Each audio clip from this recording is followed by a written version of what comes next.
Hello, everyone, and welcome to the Transatlantic Call-In Show. This is the place where you get to call in and ask two trans people all of your questions about anything and everything trans-related. So if you were watching last night's show and you espouse some biological essentialist view and you want to call in about that, you are more than welcome to call in. If you agree with any of the callers you heard last night, or you have maybe a trans relative or friend that you don't want to ask an uncomfortable question to, this is probably a better place than putting your friend on the spot. So I'm going to be steering your ship today. My name is Arden Hart, and with me today is Luxander. What's up, Lux? Hello. Getting close to the holidays. I can't believe it's less than a week till Christmas. I'm like, OMG. Yeah. Suddenly it's 2025. I know it's like the meme that on the news, every time a month happens, they're like, can you believe it's December already? But genuinely, It is shocking to me that I'm like, damn. I mean, I started full-time, had the line being my full-time job and my only focus in December of last year. So I've now officially been with the line full-time for a year. I've been producing for 2.5 years, but that is kind of hard to wrap my head around. Time just goes by too fast, and there's always so much on the plate that it's I don't even notice it go by. I'm like, oh shit, here we are. All right. Yeah, years keep coming, and they simply do not stop coming. They don't stop coming. Back to the rules. All right. So the lines are open. Number is 720-619-2288. Although lines are full, so the best time to call in as soon as you hear another call wrapping up, a little bit before, as there's a little bit of a delay. That'll be probably your ideal time to sneak under and get another call in. We are going to look real quickly at the poll we read last week, and then we are going to take our first call and jump into things. So last week, oh man, any good mood you had just got brought down to the bottom. Yeah. The last week's poll was, should prisoners be forced to submit breast exams in order to keep their bras? With 8.8 thousand votes, 91% said no, and 9% said yes, with 357 upvotes. So it's honestly more yes than I was expecting. I thought this one would be more universal. Yeah, that's what I'm saying. Crazy. I need to read the comments now to know why people said that.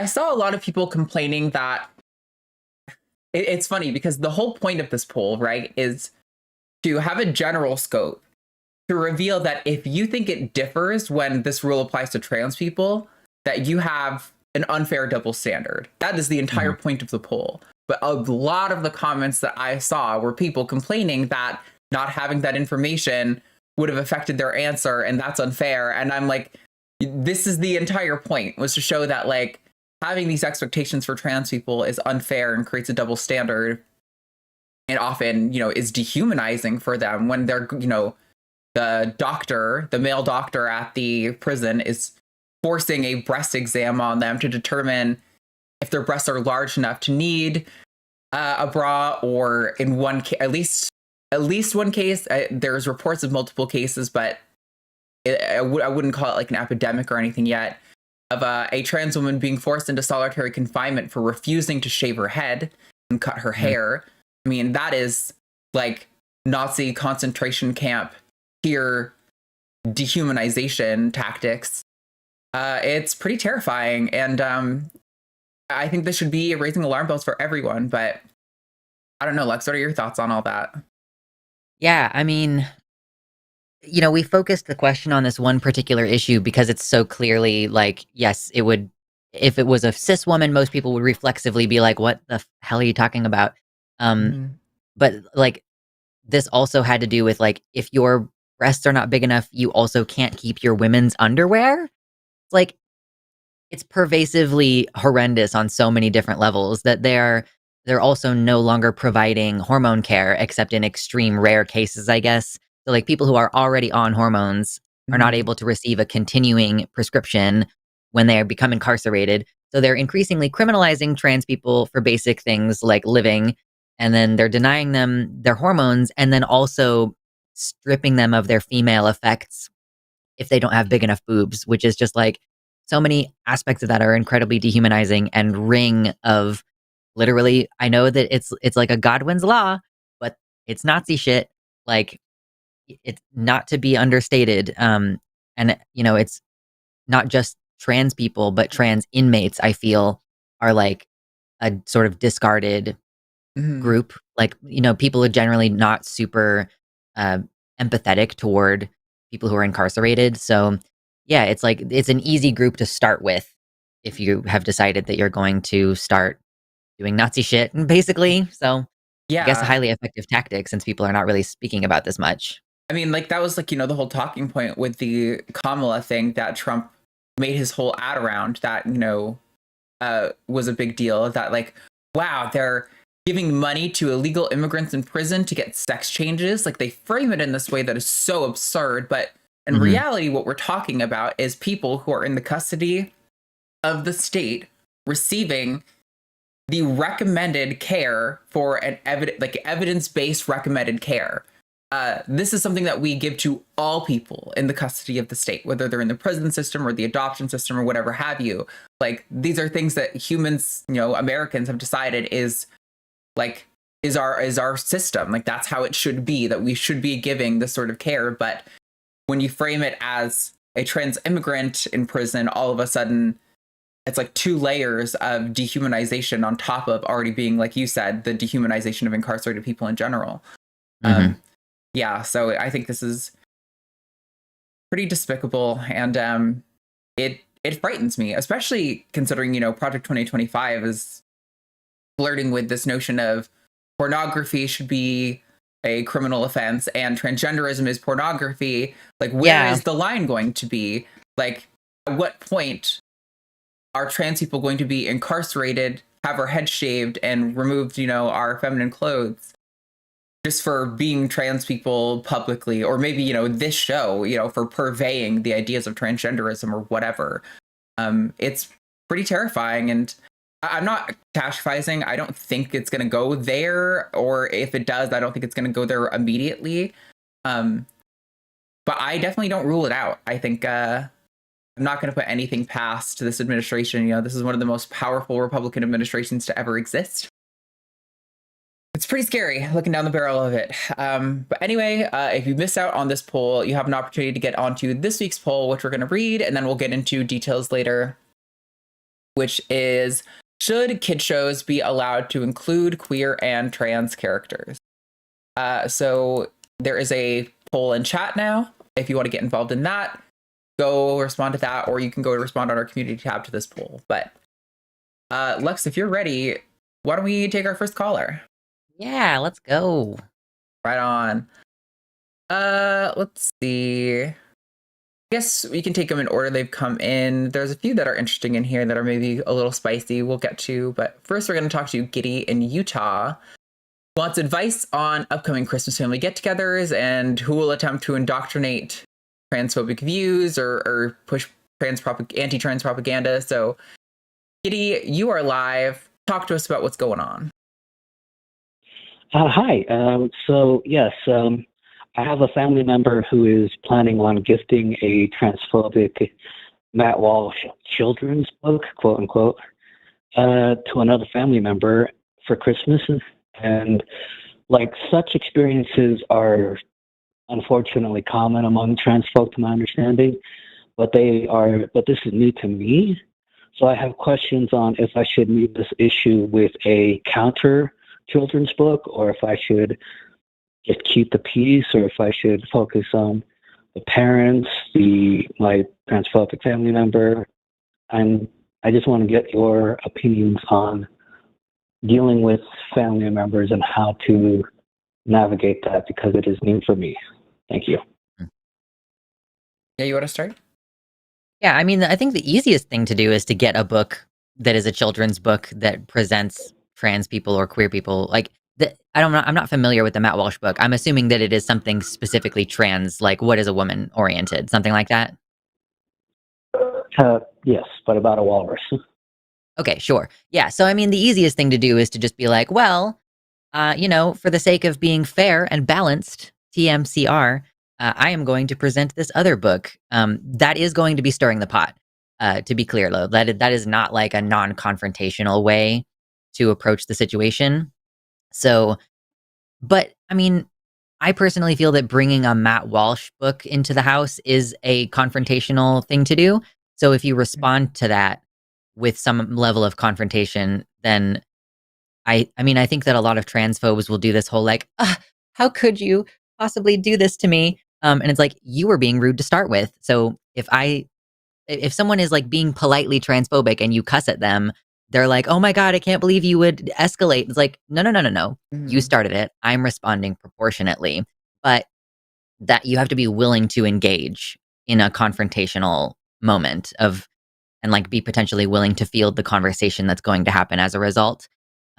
You could just have the conversation and say like, I think this is deeply inappropriate. This guy has talked about the fact that teenagers are like the ideal people to impregnate, and you're bringing his children's book to a family gathering. Like, do you really think that that's appropriate behavior? But yeah, you have to be willing to be confrontational, and it's Christmas, and I know that some people just don't want to deal with it. Yeah. I don't know if I have a whole lot to add to that. I think, you have to do a risk benefit analysis for yourself. I think part of me feels like, in how the politically fraught times we're living in, if you are an ally, maybe there's some level of obligation to engage. But I also don't want to tell people that like you're a bad person if you're, trying not to pick a fight with your niece's or nephew's dad in front of them at the family Christmas table. Like, there's a level of respect that maybe is owed when children are present and things like that. I think bad for kids to grow up in a household where there's a lot of arguing and stuff going on. That can be really toxic and difficult. And kind of parent who would bring a Matt Walsh book to the family Christmas, I imagine, is going to take that anger out in some capacity on the drive home. Not necessarily like hitting the kids or yelling at the kids, but yelling in the car about you or something like that. And so, yeah, I think, one of my earbuds popped out. Yeah, I think, presenting a book is good. I think like what Lux said, talking about, some of Matt Walsh's disgusting and predatory views is a good approach. But I don't know that there's necessarily a single appropriate way to handle things. I think it really is a judgment call that you have to make. But I definitely think a lot of people in the audience are empathizing with you right now, because I think all of us are looking at, I'm not going home to visit my family for the holidays, but a lot of us are. And so they're looking at the same situation you are, which is like, how do I address this conversation? Is it worth addressing? And I really think that has to be an individual decision for each person, Okay. Thank you. My follow-up questions have the same answer, so I guess congrats, you're very, very efficient. Okay. No, unfortunately, yeah, thank you. I guess I'll just think on this. Yeah, thanks. Sure. Good luck. And if you fight the good fight, then we appreciate it deeply. Just know that we do appreciate it. Okay. All right. That is all. Thank you. Best luck, Giddy. Thanks, Giddy. Talk later. All right. That was a quick and easy first call. Yeah, it's one of those hard things where, people want personal advice to deal with their specific family situation. And it's like, it's really hard to give good, applicable advice to an individual situation. But I don't know. I'm like a combative person. Like I pick fights, and I will fully admit it. And I would have a problem with that. I would probably not give a book. I would probably start an argument. And so it's not everyone's best approach, and I'm not going to pretend that it's been effective with my family. Part of the reason I don't really get along with my family is because I address bullshit, and I become the bad guy when I do that. And so I'm like, all right, fine. I'm just not going to participate. If you don't want to be called out on your bullshit, then I want to be around people who are willing to like, be like, oh shit, maybe I did something wrong, or explain why I'm wrong, like engage with the point and with some substance. But yeah. I completely concur. Like, there is a reason why I don't go home for Christmas, and it's because I'm not trying to have Trumpian arguments with my family members who said dumb stuff about Imam Khalif. Like, I don't even mean to be confrontational, but it happens anyway because I am willing to present my disagreement. and I'm even like sometimes kind of like funny and nice about it, but if people don't like it, they don't like it. They don't like dealing with conflict, and it just makes you seem like a giant a-hole at the Christmas gathering. So it's like, if you all want to have a pleasant Christmas, I should not be there, and that's fine. Yeah, that is so interesting, isn't it? How like even a attempt at being pleasant or making it humorous can often result in people getting extremely defensive. Like you're criticizing their character, and to a certain extent, I am. But it's also like we all say something wrong. We all buy into something silly, and I think if you can be like, "Oh, is that a problem? Like, why is that?" and you respond with some curiosity, I have so much respect for that person who, shows up maybe with bad information or spouting something bad, but is willing to like engage on the point.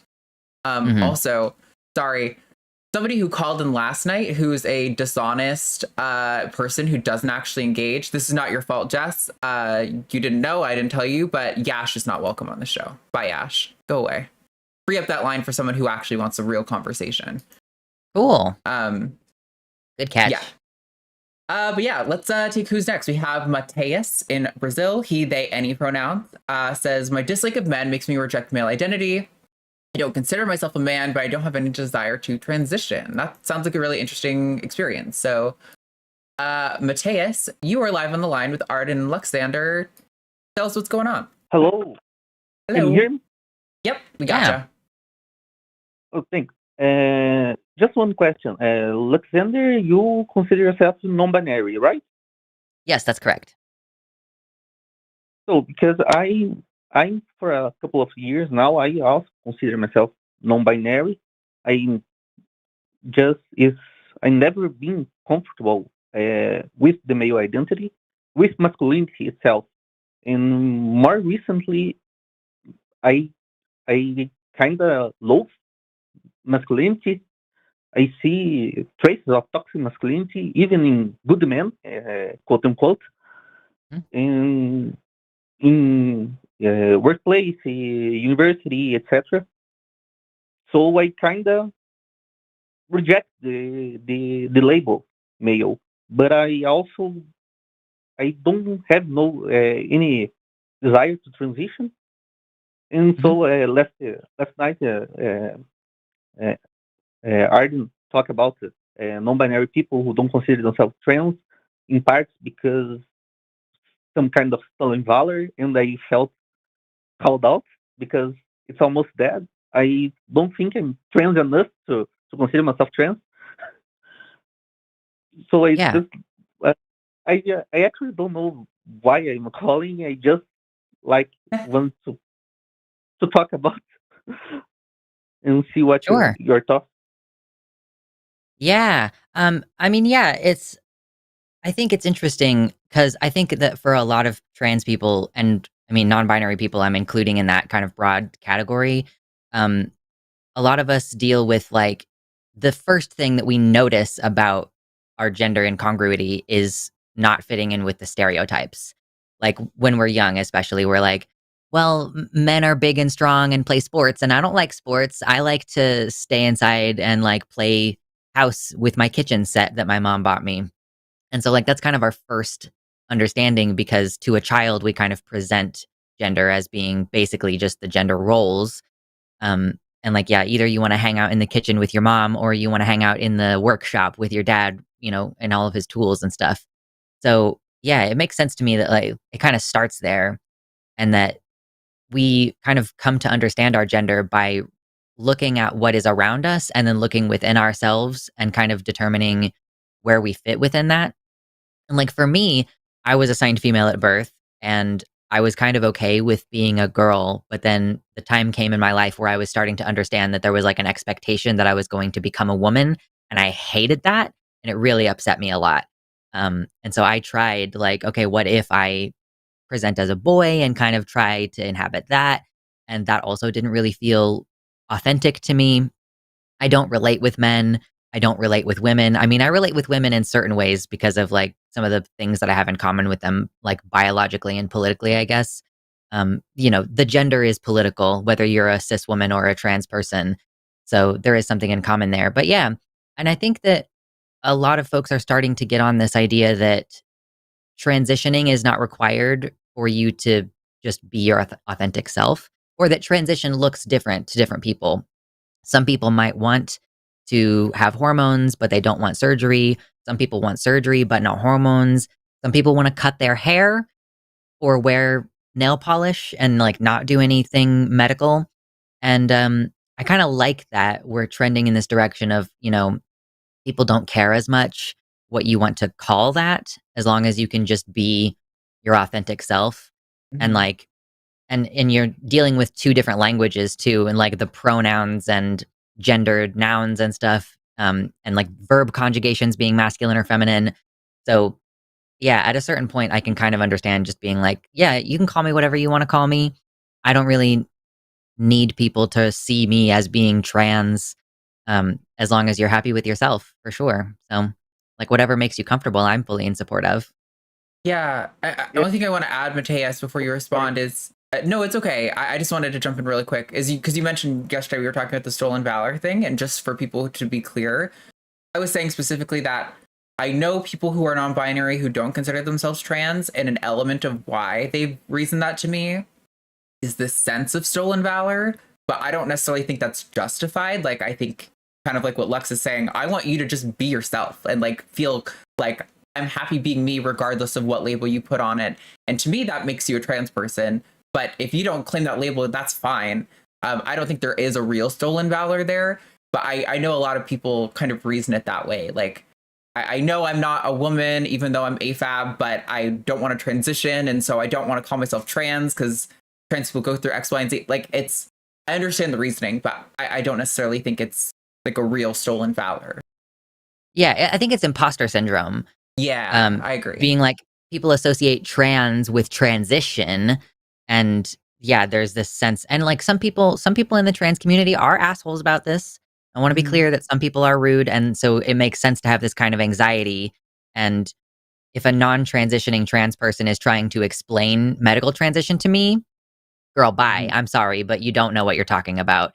I mean, there was a SciShow video where they had a non-transitioning trans person giving a script written by a trans masculine person, and they screwed up almost all of the information about female hormones.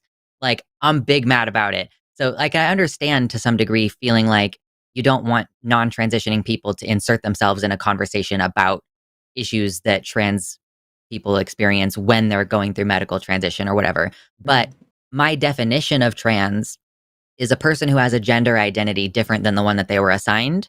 So for my definition, anyone who identifies as non-binary is trans, because we don't really assign non-binary to people. So it's like you are by definition deviating from that expectation. So my personal definition is just kind of always going to include those folks, but I'm not going to pressure you to identify as trans if you don't feel comfortable with that for any reason. So yeah, non-binary people can be trans or not trans. It's yet another binary we've set up, and sure, some people out there reject that binary as well. NBs for life. I kind of don't have a personal problem in identify as trans. I think it's awesome. I love the queer community. It's the best people. I think the people I'm closest are queer people. So I don't have a problem with. It's more like the outside society, because I mainly present male. I sometimes paint my nails. I have long hair, but it's mostly if someone sees me, it conjures the image of male. So calling myself trans, I like, it's not fear. It's more like a small anxiety from people to think why this person is calling themselves trans. Yeah, there's a reason why I don't have this conversation with people anymore. Like, I just let people perceive me however they're going to perceive me. And in fact, like, I have found that it's quite salubrious in society in some ways to be perceived as female. So I'm like, I will use that to my benefit if people are disarmed by that, because people do not like it when you're gender ambiguous. Girl, they do not like it. So I'm like, okay, if you're going to perceive me as female, that's fine. I don't care. I'm not trying to hash this over with every person I meet. I used to work retail, and I would correct people on my pronouns in like that front-facing customer service thing. And in retrospect, I'm like, why did you do that? That was such a waste of time. But it's that thing where it's like, I'm not meaning to be confrontational, but I am going to correct you if you are wrong about something. Yeah. So I definitely don't feel, I don't think that you should have any like need to justify yourself to people in general, or like people don't necessarily need to know unless they're friends with you that your identity is more complex than what it looks like just on the surface. Honestly, I hope that's something that even binary trans people take away from this. And it's something that I've tried to really embody in the last few years, of this notion of like, I don't really care what you perceive me as. Like, at the end of the day, I'm comfortable with myself. I'm living the life that I want. And I'm surrounding myself with people who love me and make me feel supported and safe and happy. And if you personally don't view me a certain kind of way, like, that's cool, man. Do whatever you want. I don't care. You know, like, I just want to be happy and safe and comfortable. I'm not looking to make everyone agree with me or get it, or like you were saying, have to defend myself or, you know, justify things all the time.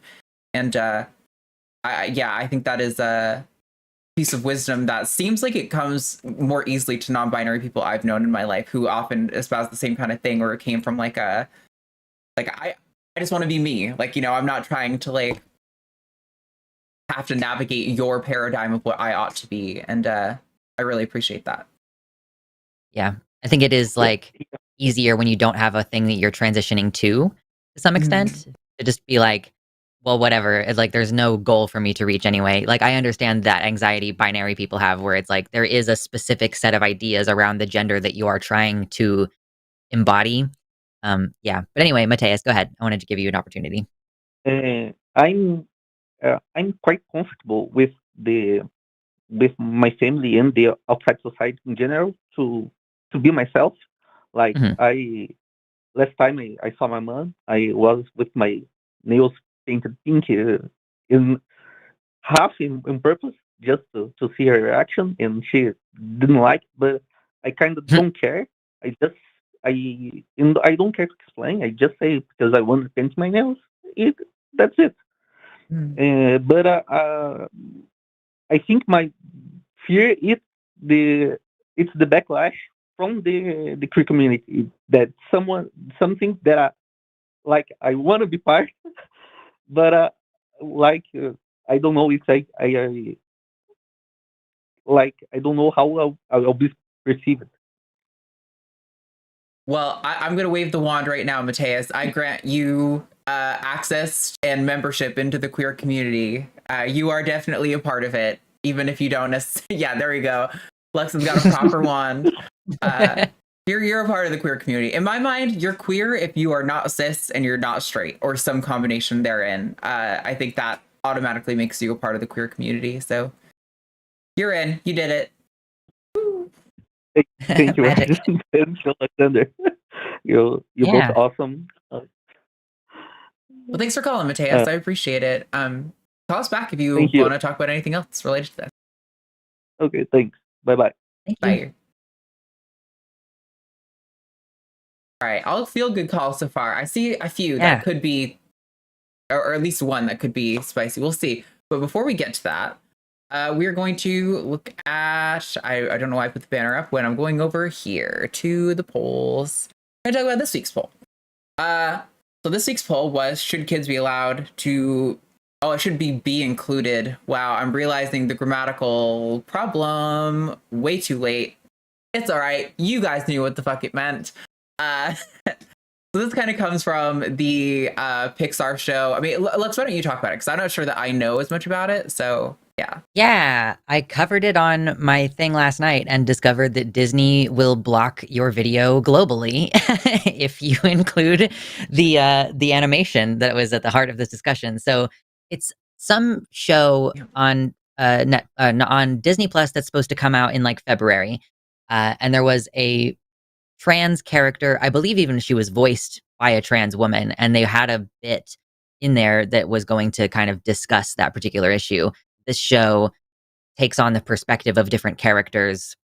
Like, we see the coach's perspective, and like in a different episode, we see a parent's perspective. And the scene that apparently it is legitimately the scene, because Disney copyrighted my video.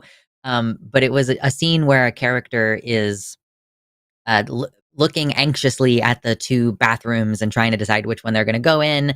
And a female classmate comes up and brings them into the women's bathroom with them.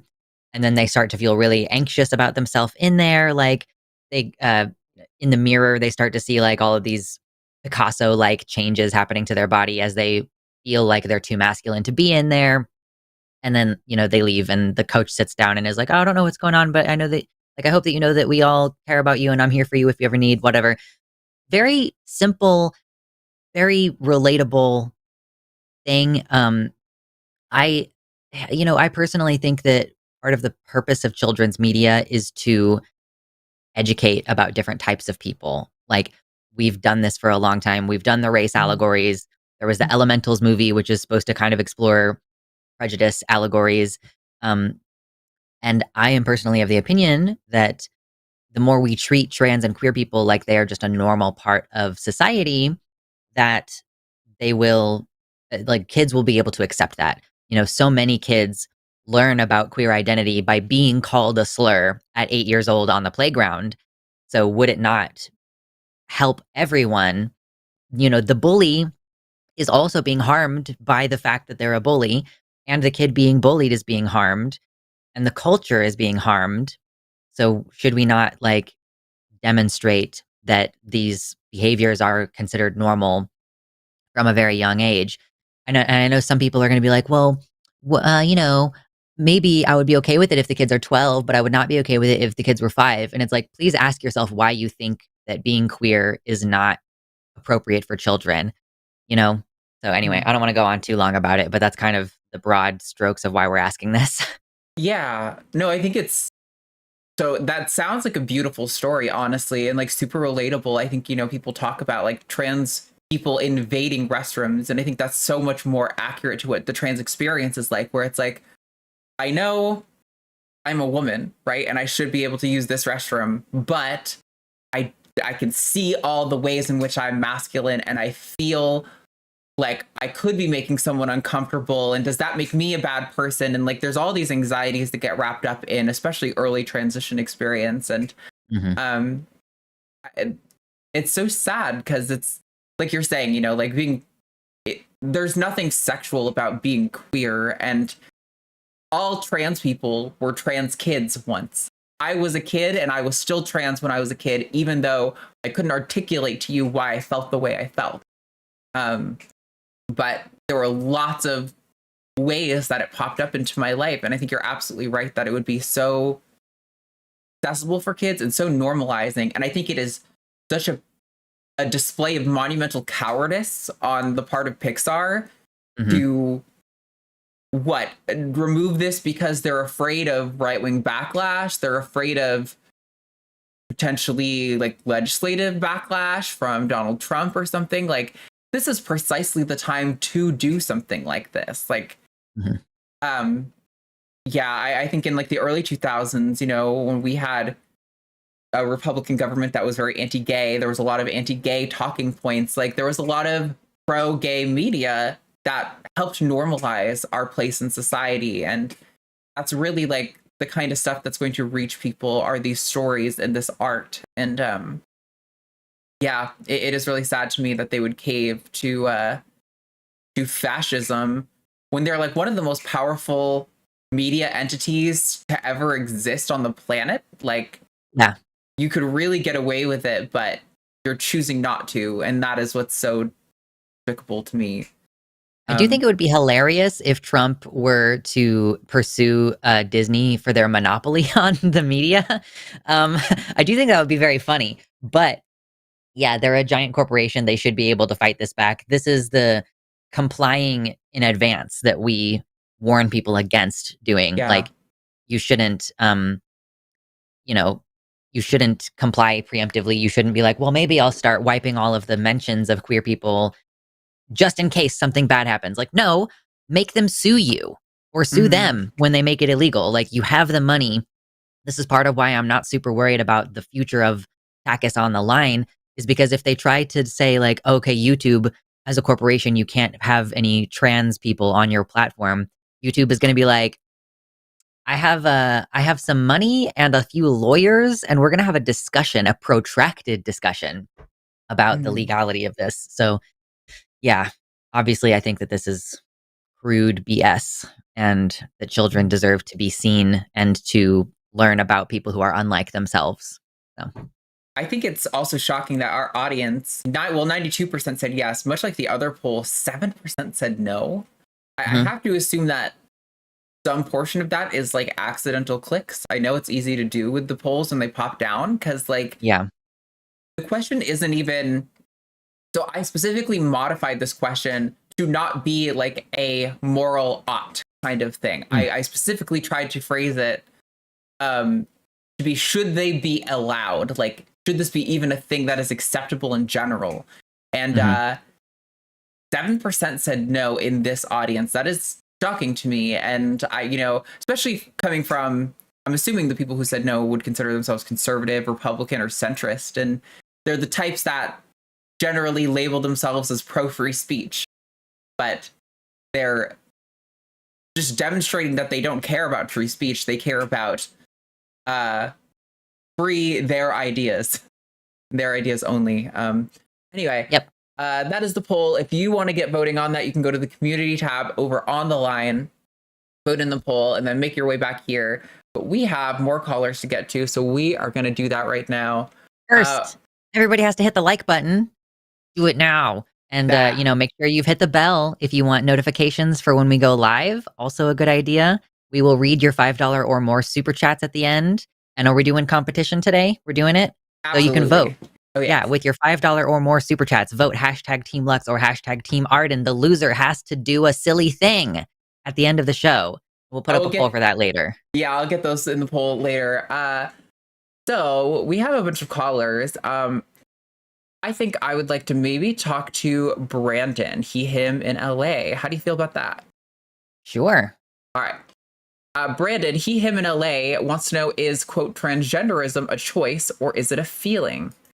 Which is an interesting distinction to begin with. But Brandon, you are live on the line with Arden and Lux. What do you want to talk about? Get into it with us. Hi, how are you? Doing all right. So good. Good. So I said an innate feeling. I almost said from birth, but I understand and let me preface everything by saying that anything I say incorrect, please just correct me, and I will be respectful about it. If I'm not very knowledgeable about this, so I'm only asking questions. Yeah. Yeah. An innate feeling, or is it something you just choose? Like, can someone say, you know what, I think I like this lifestyle, so I just want to do that? Yeah. So honestly, I think this kind of builds on the conversation we were having about like non-binary identities earlier. And I would argue that I think most trans people would tell you that it is just a fact of the matter about themselves, much like what kind of flavors they like and what kind of music they like, and just other elements of like that are innate to your sense of self. However, that being said, personally, I feel as though being trans should be a matter of bodily autonomy, and that regardless of whether or not there is a fact of the matter underneath the identity that makes you trans, I think you should be allowed to present yourself in whatever way you want to. I think, if we're going to espouse ourselves as the country of freedom over here in the US, I think a part of that freedom is not forcing people who are, assigned male at birth, who are born as boys or born as girls, to capitulate to our particular culture's understanding of gender at this time, in this country, in this culture. I think it should be a matter of bodily autonomy and a choice. But I do think there's a fact of the matter under there. I don't know. What do you think, Lux? Yeah, I mean, I basically follow the same kind of line of thinking where, wow, I love your Pizza Hut glass. Sorry, I just got really distracted. It's a classic Pizza Hut cup. Yep.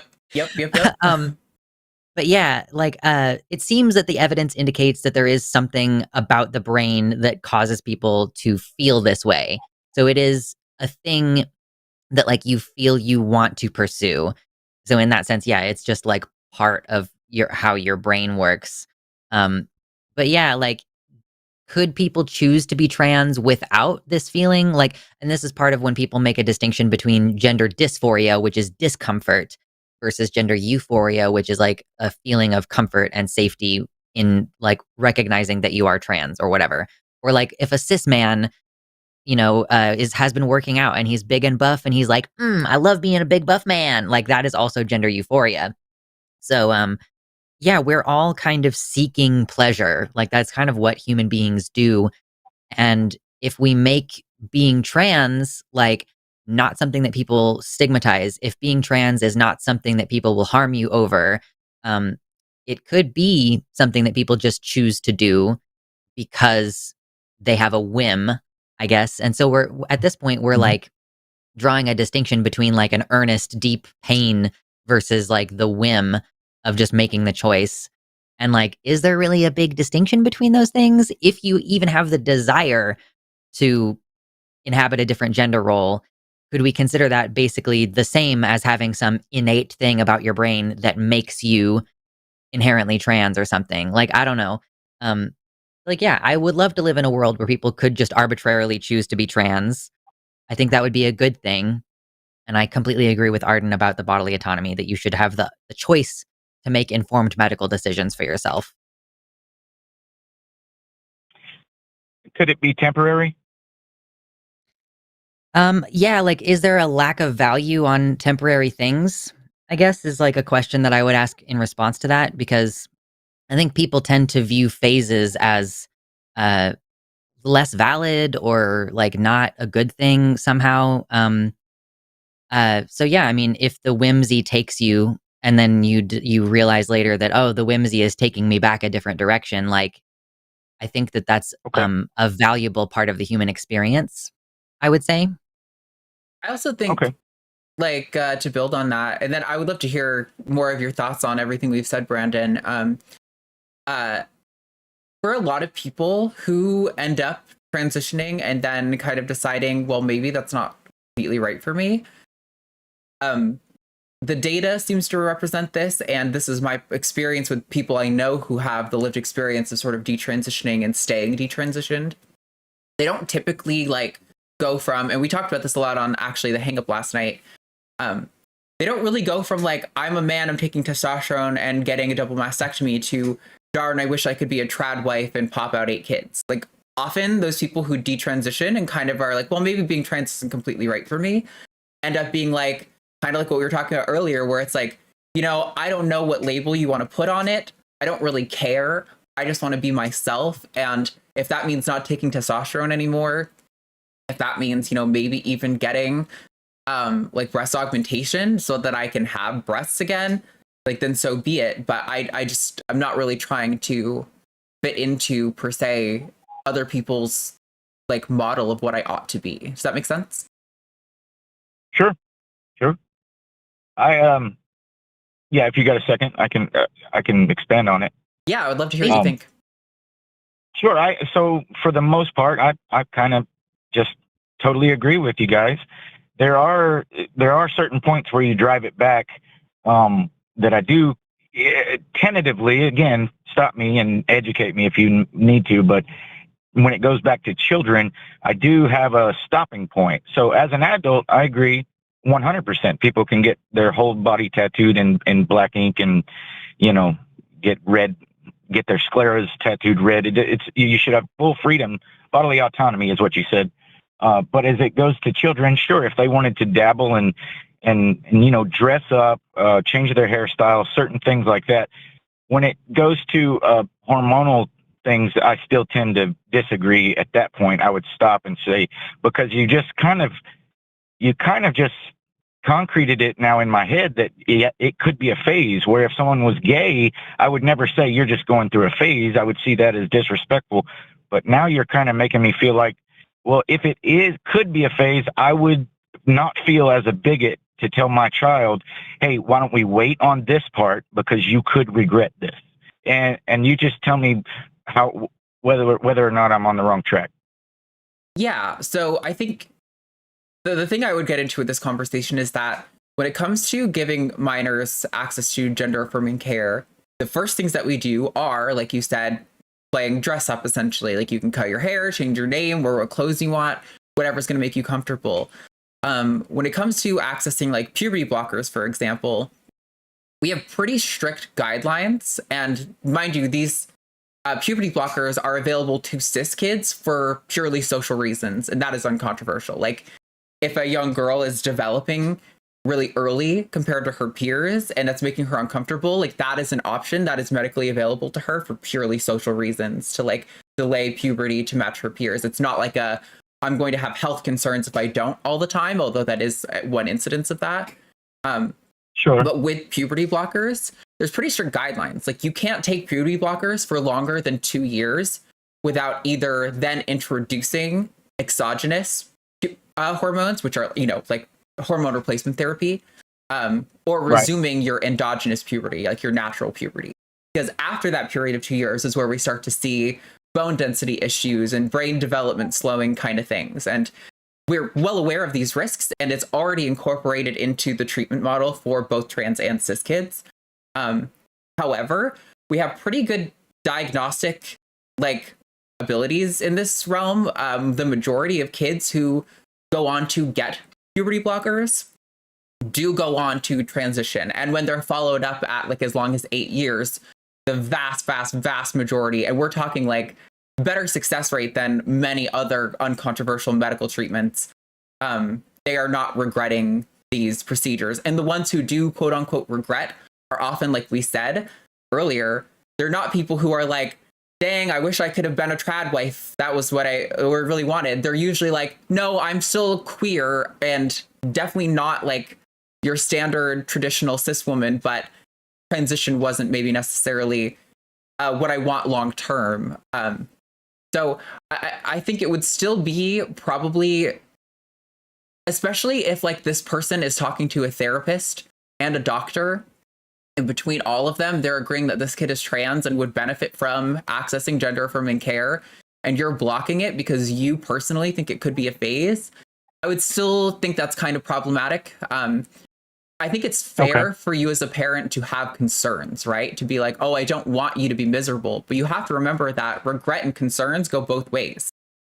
Kids who don't transition as teenagers, who end up going through their endogenous puberty and getting squared off jaws, big, brow ridge and bulky shoulders and things like that, that is just as irreversible as any sort of gender affirming care you could access, and also reduces someone's quality of life. So you would, in theory, be signing your kid up for a lower quality of life because you think they might regret it down the line. And that, to me, would seem pretty irrational, and really just kind of your own personal bias. I don't know if you have anything you want to add to that, Lux. I want to give Brandon a chance to hop in. Sure. No, I understand. I'm just kind of listening and taking it in.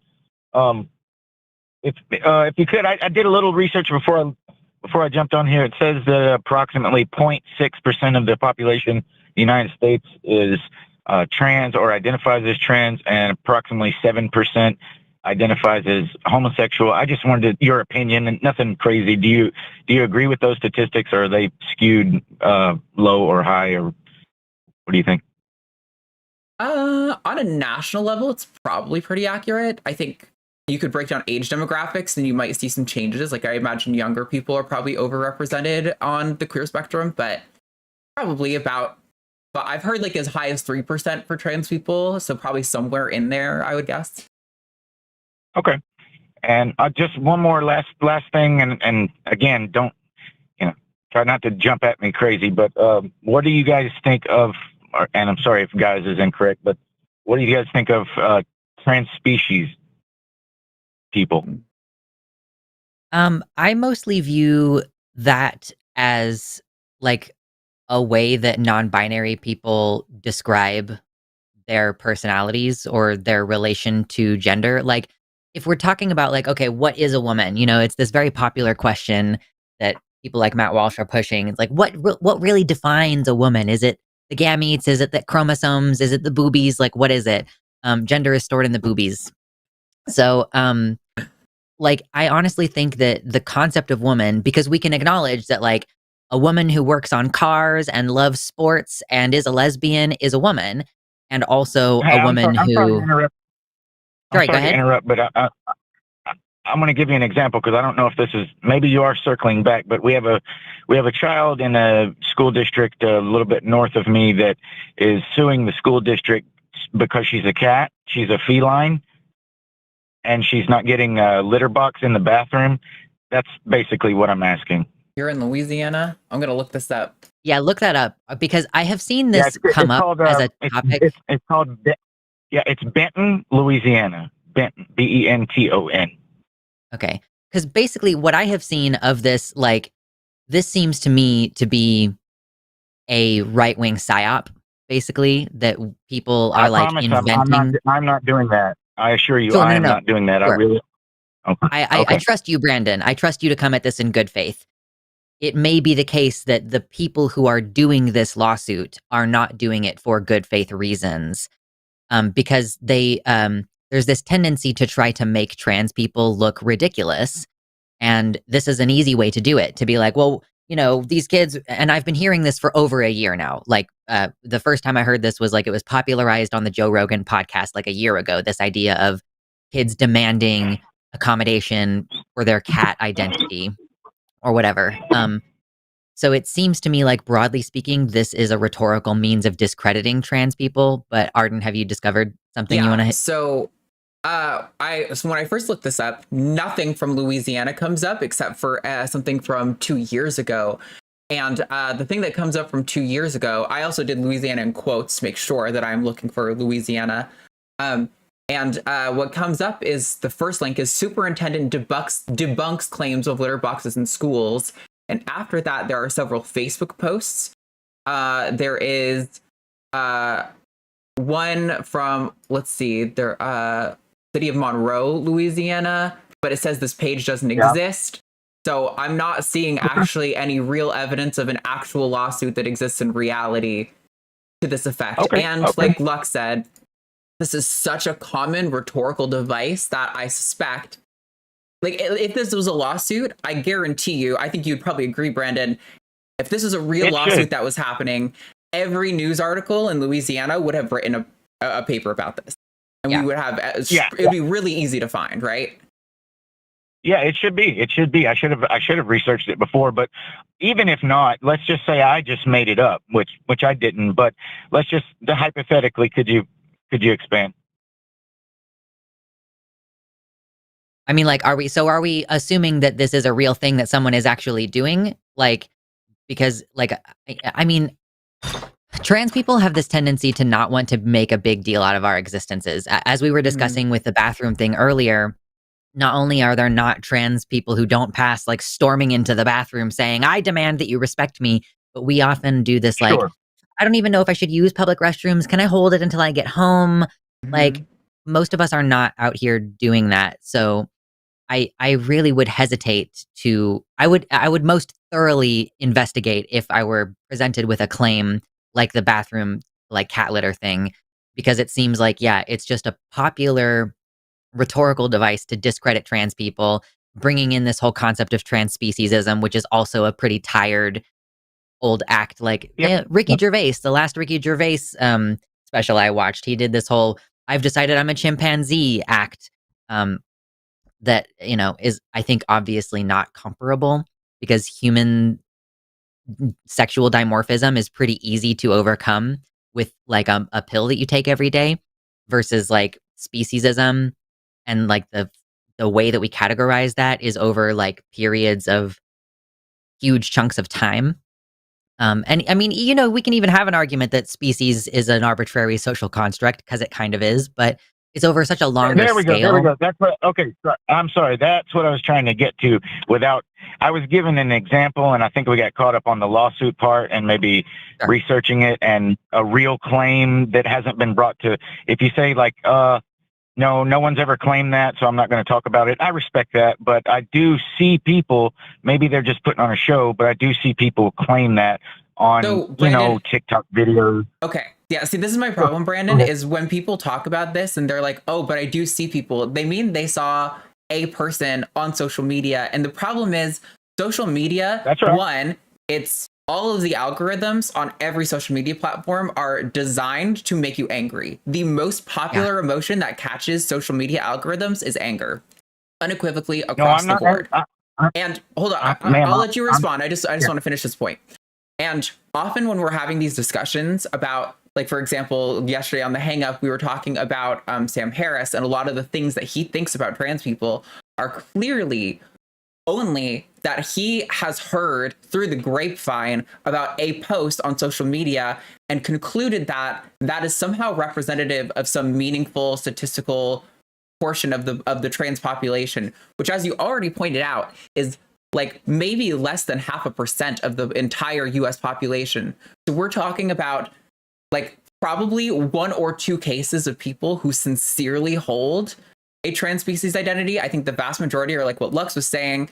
They're not suggesting they are legitimately a cat, but that it is a way to express their personality and kind of their rejection of gender norms altogether, not a sincere belief that they are legitimately a cat. Even if we grant, okay, there are those people, what do you think that concludes? What meaning can you draw from the fact that one teenager in some random state thinks they're a cat? Oh, I don't draw anything from it. No, most of these things are just thought experiments for me because it doesn't involve me. And to the extent that it involves anyone that, that I know or care about, or even like you guys, I do what I can to be respectful regardless. I just wanted to know if you guys thought that if someone told me that, should I be respectful of that? Or should I just, okay, whatever. Or should I just, oh, really? Okay. I don't want to be, my brother told me, my brother's a homosexual, and I've grown up with that. And he was explaining to me the different ways of things that I might say that were actually seen as bigoted. Like someone in the chat, when I asked the question, they said that saying the word transgenderism is what did they call it? A dog whistle for the right wingers. What does that mean? What does that mean? So basically, transgenderism, you're taking this aspect of human experience and turning it into this abstracted noun. Trans people exist. Transgenderism, the term people use, is a way of saying like the trans ideology. And it kind of has a lot of implications. So I would just say like trans people, or if I was talking about my condition of being trans, I would just say like my transness. Because transgenderism, okay. Yeah. Like transgenderism is like technically speaking grammatically the correct way to say like the state of being trans, but because it has been caught up in this ideological thing. Yeah. But I was trying to circle back around earlier, Brandon, to say that like when people are saying I identify as a cat or whatever, it's because a cat is a physical thing that exists that has a lot more like symbolic consistency than the idea of identifying with a specific gender. Like I was saying that there are different kinds of ways to be a woman, but we identify that, you can still be a woman even if you like having sex with women and working on cars, despite the fact that that is outside of the gender norms for women. But like a lion is a very clear symbolic construct. Lions are strong. Lions are considered proud. Lions are, they have a strong social hierarchy or whatever. So when people allude to those things, it's more to allude to the concepts that those elicit rather than it being like, I truly in my heart believe that I am a wolf or something, which, even if that were the case, it's such a not big deal to just be like, okay, like somebody wants to use vamp pronouns, like short for vampire. And I'm like, all right, that's my friend, Aaron. Vamp is going to come over later tonight. It's like, it just doesn't hurt me at all to accommodate that, whatever degree of sincerity they're holding to it with. Yeah. And I think to build on that, you're kind of saying how like, it doesn't involve me. And I'm just kind of like thinking about these things in the abstract and how like, should I be like respectful? I think like Lux is saying, it costs you absolutely nothing to be respectful. And like, you don't have to like, get it, like nobody is asking you to understand somebody's individual sense of identity on like a deep level. And I don't think that's required of you. I think, you could really start breaking it down and show that you don't really understand what anyone else's personal experience is like. And so you don't need to understand their experience on a sincere, deep level either. And I appreciate that we have carved out a show for questions like this, Brandon. So this is not me trying to like attack you with what I'm about to get into, but like, I just want to kind of draw a point. 'Cause it sounds like you are interested in this. Like maybe you're engaged in these discussions to some degree. We kind of talked about this again last night. Sorry, referencing a lot because it's fresh on my brain. But the whole like it doesn't involve me thing, I feel like it kind of turns trans people into this like abstract spectacle, like we're animals at a zoo. And I think that's one of the things that's so frustrating about these conversations is it feels so dehumanizing the way people are like, well, let's armchair philosophize about the validity of trans people. And are they the same as someone who thinks they're a giraffe? Like, it's just kind of like, it doesn't feel like it actually leads to anything productive. But I'm like, again, we've carved the show out, so I'm not kind of coming for you for calling us here and asking these questions. That is what this is for. I just hope that broadly, when you're engaging in these discussions out in the world, you start to think about like, while you're engaging in conversations about trans people in the abstract, there are real people behind that who are like actually facing oppression, who are being denied medical care, who are being dehumanized and bullied in their schools, whose parents aren't accepting them and kicking them out of the house. Like these are real people with lived experiences that are like being oppressed in our society. And I hope that when you're engaging in these conversations, you're remembering their humanity, Absolutely. And that's pretty much why I was calling, which you almost went off to a place where I didn't agree with you there for a second, because I was like, yeah, you have the show for people who are wondering and want to know. And because if we don't, you just allow the people who scream the bad things about it and never get to hear the actual data, the actual feelings, the actual experiences. You should talk about it. People should have these conversations so that people who care and are actually respectful and want to know why, they should talk about them, because otherwise it just stays between you and you. I get and it. Everyone else can just stay in the dark. And what people don't understand, they will be afraid of. I hear you. I think my concern is that, like we see a lot of like Richard Dawkins types talking with other cisgender people who have like a vested interest in attacking the rights of trans people. And I'm not being dramatic. Like some of the people he talks to genuinely have a vested interest in maintaining attacks on trans people. They have book deals and things on anti-trans topics and all of this. And I urge people to try not to give those kinds of things so much credence, and instead to do what you're doing here, Brandon, and to call in and like ask trans people these questions, include us in this conversation, and don't just kind of be like, wow, Richard Dawkins and Helen Joyce, they found the truth of trans people. And it's like two people who are not trans, who have a vested interest in hating trans people because their audience loves it when they say shit about us. Like that's, I realize you're maybe not doing that, but it's no, I'm not gonna ask Michael Jordan Gardner for tips on shooting 3-pointers. That's ridiculous. Sure. I think this conversation is just kind of like a how to say it, like a parallel to a lot of the sort of dehumanizing conversations that are going on. And so I was just trying to, again, yes, call in here. I'm glad you called in to talk to us.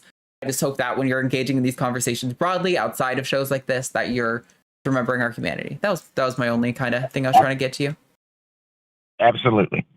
I won't keep you guys. Thank you. Yeah, thanks for calling, Brandon. It was a good conversation. All right, bye. Bye. Man, we were talking about this in the pre-show Brandon calls last back week. later. Yeah.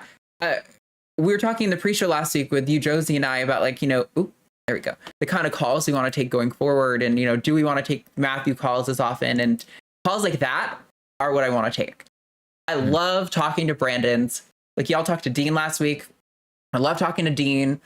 I can't remember the name. I think it was Ryan maybe who called the last one last night. Love talking to Ryan. These people who are like, genuinely seeking to understand and communicate and like want to humanize and respect that regardless of whether a trans woman is actually a woman or a trans man is actually a man or whether non-binary is totally real. Like these people are real and they deserve humanity and dignity and respect and like we should kind of find a way to cooperate in society rather than treat us like this abstract boogeyman. So, Yeah.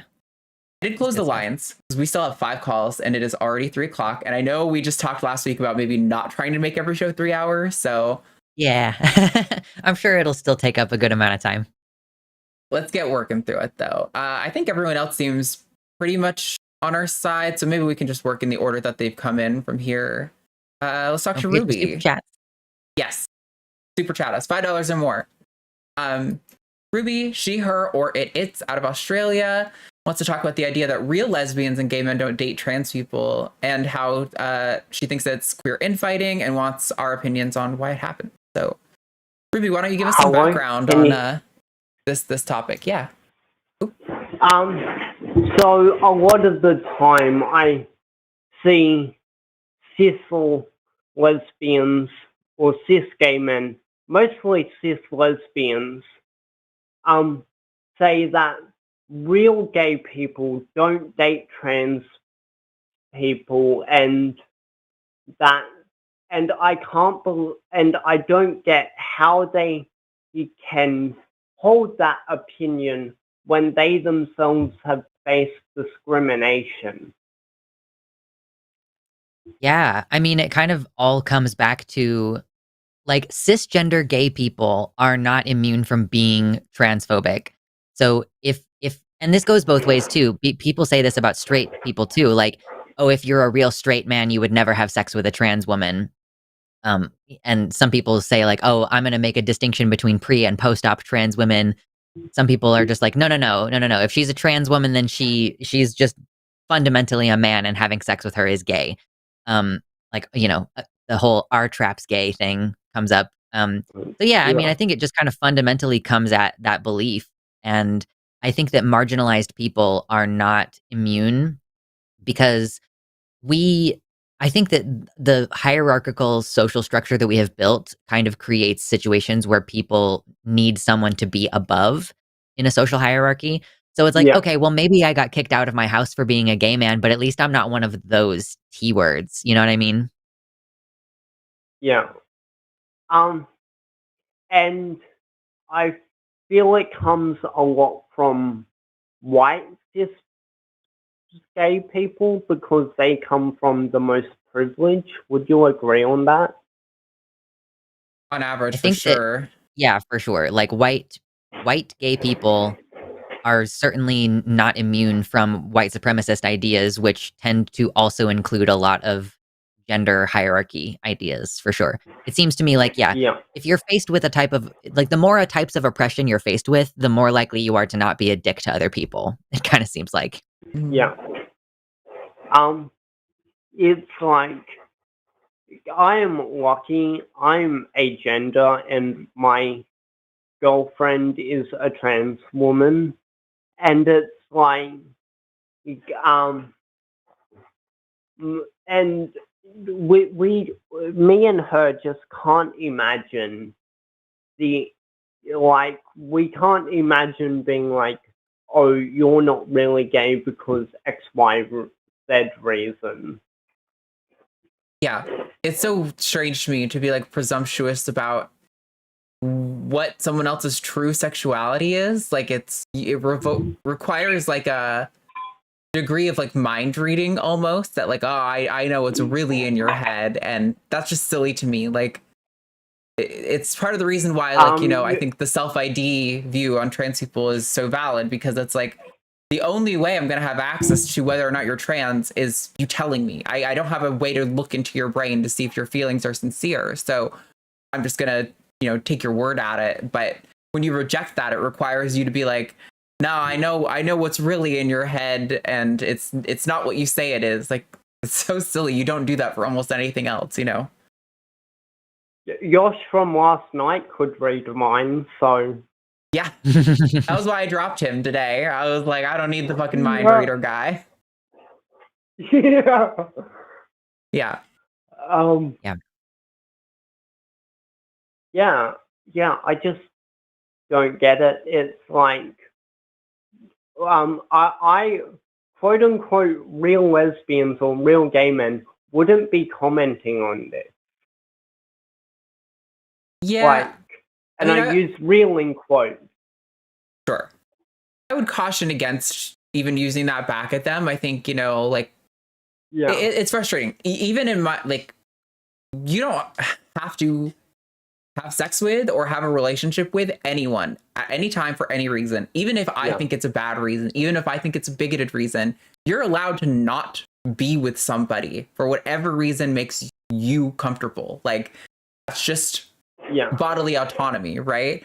And so I'm sure there are plenty of gay and lesbian people who are not interested in being with trans people whose gender expression or whose body parts make them uncomfortable, and you're allowed to do that. But it's the problem is what you're talking about is when they go the next level and they then assert that all gay people should be like me and should have my exact same sexual and relationship preferences, which is the whole point of, the Gay Liberation Front and the queer liberation movement has been that you should do whatever makes you happy so long as you're not hurting someone else and be with whoever you're comfortable with. And I think trans people and the queens back in the day, we've always been in relationships with men and women, and it has been largely, obviously it's controversial, but this movement. Yeah. Oh, this is the other point I wanted to touch on real quick. I think it's also worth noting that there are a few individuals who are very loud about this, who are very openly, publicly on social media, gay or lesbian or whatever. The big movement behind this, though, is largely forced by cis straight people, like the LGB without the T out of the UK. Their membership is almost exclusively composed of cis straight women. This is pushed by J.K. Rowling and other cis straight women. It is not a movement that is really thrusted forward by queer people. The biggest queer celebrity to ever pop out on the scene, Chapel Roan, is the biggest celebrity trans ally that has ever existed. It's why I am obsessed with her to the core. I think that is that has been my experience with the majority of queer women. Even if they're maybe not sure how they feel about dating a trans woman or whatever, overwhelmingly they support trans rights. They want to see other queer people thrive, Yeah. And I had a point and I lost it. Sorry, I talked a lot. The LGBT Alliance, it's they don't care about bisexual people either. Mm-hmm. Absolutely. And it's it just becomes LG at that point. And a friend I was talking to once, she was this gay man was asked, what has they done for you? And he basically just said they helped me be a better transphobe. Yeah, we have this system where people are trying to access conditional acceptance into what I'm just going to broadly call white supremacist culture, because it tends to include a lot of other things along with that. But it's the Blair Whites of the world. You're not going to buy in to being you're just going to be the last one in line to the firing squad. You're not going to save yourself from the camps or whatever. The extreme example there. But, and the gatekeeping thing, I think it is important also to remember that we're talking about a community that came up with the concept of being a gold star gay. Chapel Roan, there are some people who say, she's not a real lesbian because she used to date men. Even if she's now, I don't date men. I don't like having sex with men. I am only going to date and have sex with women. Okay, I guess she just doesn't count though. So, it's a purity testing thing. It's let me try to draw the lines to only include me and people I like within this particular category. And I don't know that there's any amount of attempting to empathize with those people that's going to help us understand, because I think that a lot of folks in this community are more live and let live minded, where it's I don't care what you call yourself. Yeah. I don't care who you date. I'm just going to kind of do my thing. And I campaign for your freedom to do your thing. even if that thing is kind of unnecessarily discriminatory, whatever, like we can acknowledge that there are biases that go into not wanting to date trans people without saying like, I demand that you date trans people. You know, those are two totally different conversations that get conflated here as well. Yeah. Yeah, if someone doesn't want to date me, I probably don't want to date them either. Right. No kidding. Yeah. Yeah, it is this silly notion that people are like, I know you don't want to date me, but you have to. Who is saying that? Please point me to any person that has ever said, I know you don't want to date me, but you have to. That is not a cis man saying it to like a lesbian or something. Like point to the trans person doing that. Yeah. They don't exist. To the maybe you can find one person on Twitter with a nameless, faceless profile. But honestly, at this point, when I see that shit, I'm like, for all I know, that's like a fucking Russian propaganda account that is like trying to stoke fear, you know? I really don't like, not to be conspiratorial or anything, but like, with no reason to believe that this is an authentic person that has this random view that you think is representative of something meaningful, it's not valuable to me. But yeah, I highly dislike some governments, but I sympathize for their people because they are the people affected by said government. mm-hmm. For sure. Like, does that make sense? Yeah. With that said, Ruby, it sounds like we're in agreement. So we do have some other calls we need to get to. Is there anything else you want to add before we let you go? No, thank you for your input. Yeah. Thanks for calling. We appreciate it. You're welcome. Have a good day. Bye, Ruby. Alrighty. I'm going to put the poll options in the chat for our losers poll. We have some good ones this time. So your options, what position should the loser defend, are flip phones deserve a comeback, dogs should wear pants in public, and buildings should require slides. I have a favorite, but I don't want to influence the polls, so I will abstain from sharing my favorite of those ones. Indeed. All right, we have 4 more callers. We're gonna try to get to them all. How about we talk to Rob next? I think that call sounds like it could be interesting. Maybe a little spice, a little education. We'll see. We're gonna talk to Rob in Spain. Pronouns he, him, wants help understanding gender versus sex. So Rob, you are live on Transatlantic with Arden and Lux. Tell us where you're coming from. What's going on? Hello? If your phone screen went to sleep. Oh, you didn't hit the button. I hit the button, but it wasn't working. Okay, you're live now, Rob. Sorry about that. Oh, hi. Yes, no worries. Okay, hi. Yeah. Hello. So let me sort of, the way I've understood it, now I'm 44 years old, I've understood gender to always have been accepted as being on a spectrum, just maybe in a bit of a different way.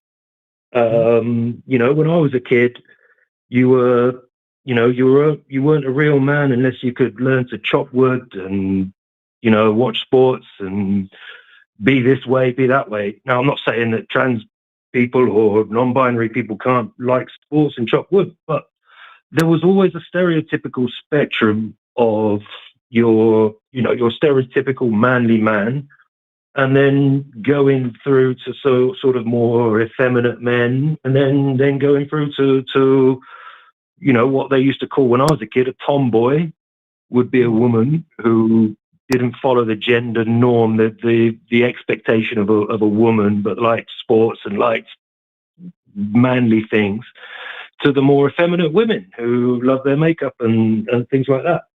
And that was always accepted and normal to have it on a spectrum. And now the same people who 15 years ago would have said, you know, let's say, for example, Gok1 is not, I think Gok1, is Gok1 go by he, him? Is he identified? I'm not sure. I'm not sure. What, can you say that again? What was it? Gok1. He was this like, he was on TV. Maybe he wasn't on in the US, like doing home makeovers and dressing people up.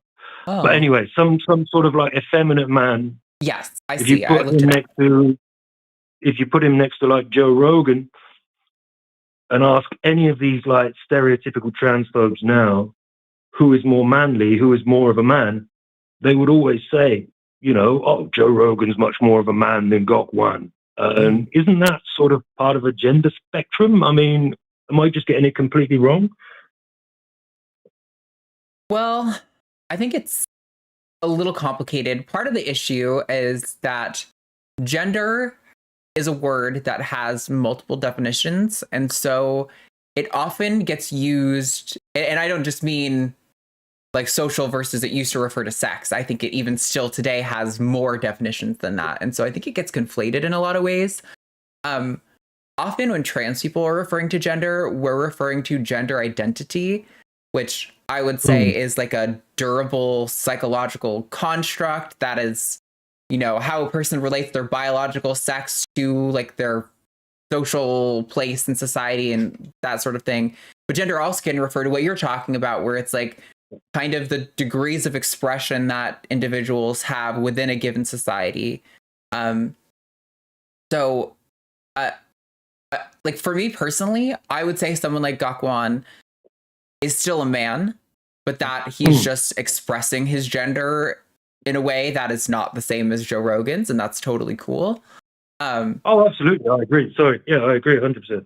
I think what is her name? Judith Butler holds to like the performance theory that gender is sort of like the stereotypes that you reify and that you teach to like the next generation and that you sort of enact. So it could be, I mean, maybe I'm getting this wrong. I think, Lux, you might know performance theory. I feel like I've heard you talk on it a little bit more than me. Maybe I'm totally wrong, so correct me. But like, I think maybe under that view, like Gok-Wan could be considered sort of a different gender, but that's not really my view. What do you think? Yeah, I mean, so I haven't actually read Judith Butler. I've just like absorbed some of her philosophy through watching other people's videos, but it is like, it's a philosophical question of like, are you really the gender that you are until you get that permission from society, basically, when society starts reflexively seeing you as your gender. But yeah, no, I mean, the fundamental premise here, I think I see the through line with what you're talking about, Rob, where like it seems like it used to be more acceptable for cisgender people to be gender nonconforming, or that like there's this spectrum of behaviors that are acceptable for men and women. And then nowadays, these things are becoming more polarized. Like, I kind of think that we're in a time period right now where we're experiencing kind of a conservative backlash where there is this intention. And, you know, I think that this is kind of the case in the UK as well. But for America specifically, like, we are about to encounter situations where it is entirely possible that the Supreme Court might rule that, yes, you can require women to wear dresses in the workplace, which is like a type of sex discrimination. Like, we definitely have this contingent in my country where they want to create a situation where, like, yeah, if you are not the man's man, the manliest man, then you could be persecuted. Like, gay men tend to not reach this ideal because they speak femininely, or they, you know, having sex with men is considered a feminine behavior. So yeah, like, I do kind of see what you mean, that there is a seemingly like this movement of people who are reinforcing this much more archaic idea, I guess, that you know, men have to ascribe to this particular role, or like they're basically just not even a real man, you know, and that, you know, women are also being held to this standard of, yeah, we used to be okay with tomboys, but now it seems like that is becoming less socially acceptable somehow, which feels counterintuitive. But yeah, is that kind of hitting on what you were trying to address? Yeah, exactly. And yeah, what I'm seeing, I mean, just to touch on what I'm seeing, I mean, I'm watching the US closely from afar, if you like. I'm a stereotypical cis het white guy, English as well. I mean, I hit the jackpot on the privilege tree. You know, but I watch, I'm horrified. I mean, I can't imagine what it's like just trying to exist like you guys are.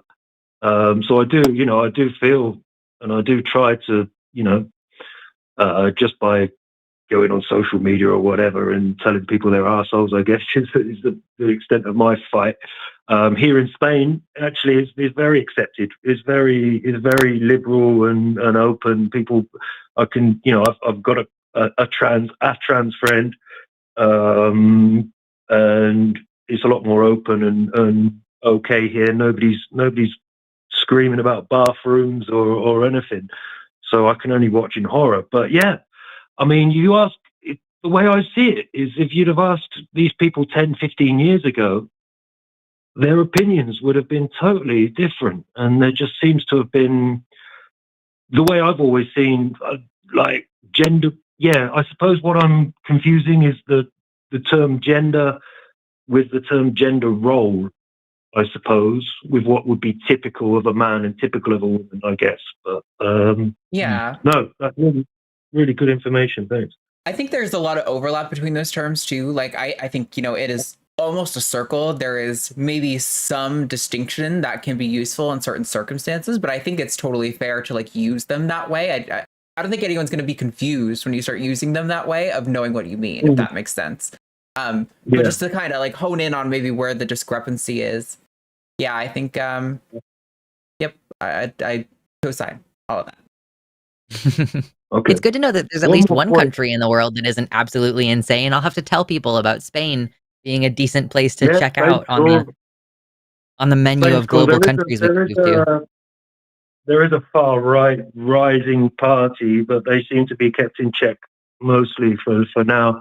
But yeah, mostly people, especially the younger people. I mean, I teach in universities, and the younger folk are really inspiring me. Really impressive. So yeah. If all else fails, come to Spain.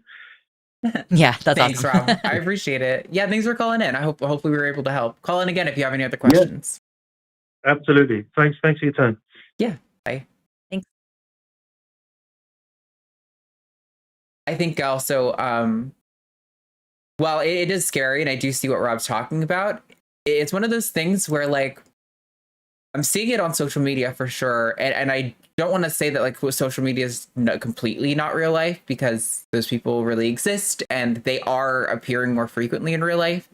I will say though, in my day-to-day, when I am working in, communities or whatever that are not explicitly pro-queer, where I'm not per se out, I feel like I still see a lot of more diversity than there used to be. Like I still see kind of like a diversity of expressions. People aren't taking what they think and say on social media and like always applying it in real life.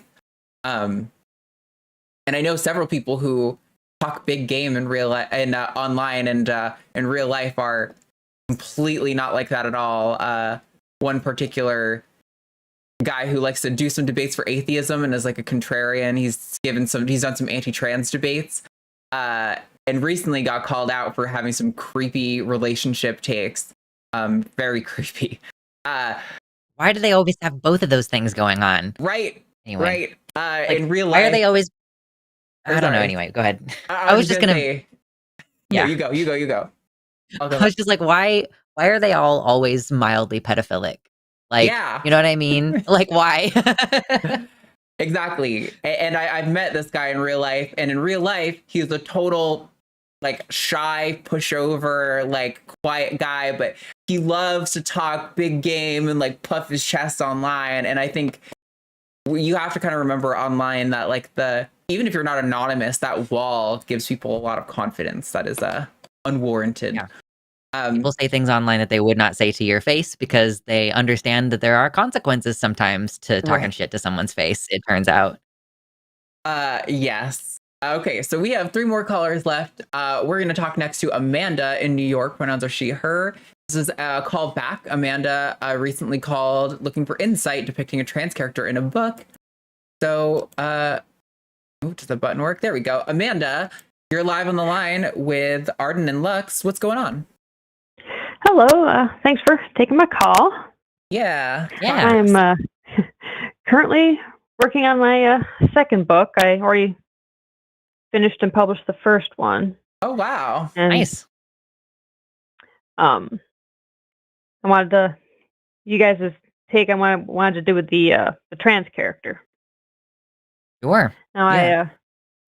I tried to establish in the first book, there's just like, it's not a main theme of the series, Mhm. but it's a fully open and accepting society to, all kinds of queer folks. There's like I said in the first book, there's a scene where one of the main characters walks past a couple that's two gay men, one's a soldier, one's a guard, and they're sharing a quick kiss as he walks by, and he's like, whatever.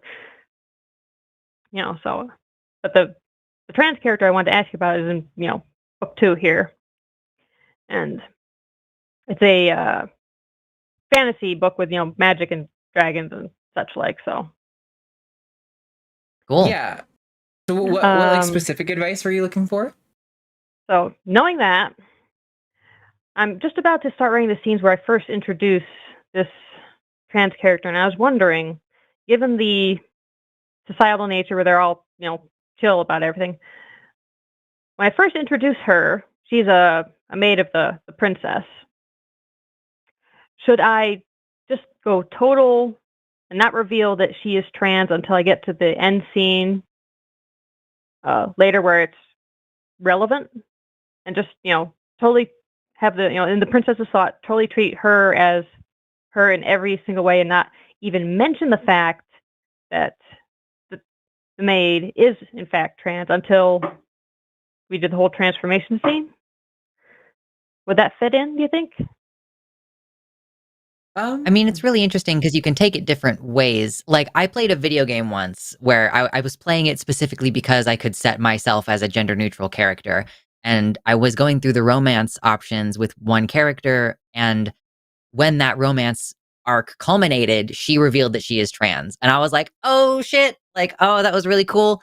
I really appreciated it. I thought it was very tastefully done because she's just a straight shooting, very professional character up until the point where she's like starting to get close to you.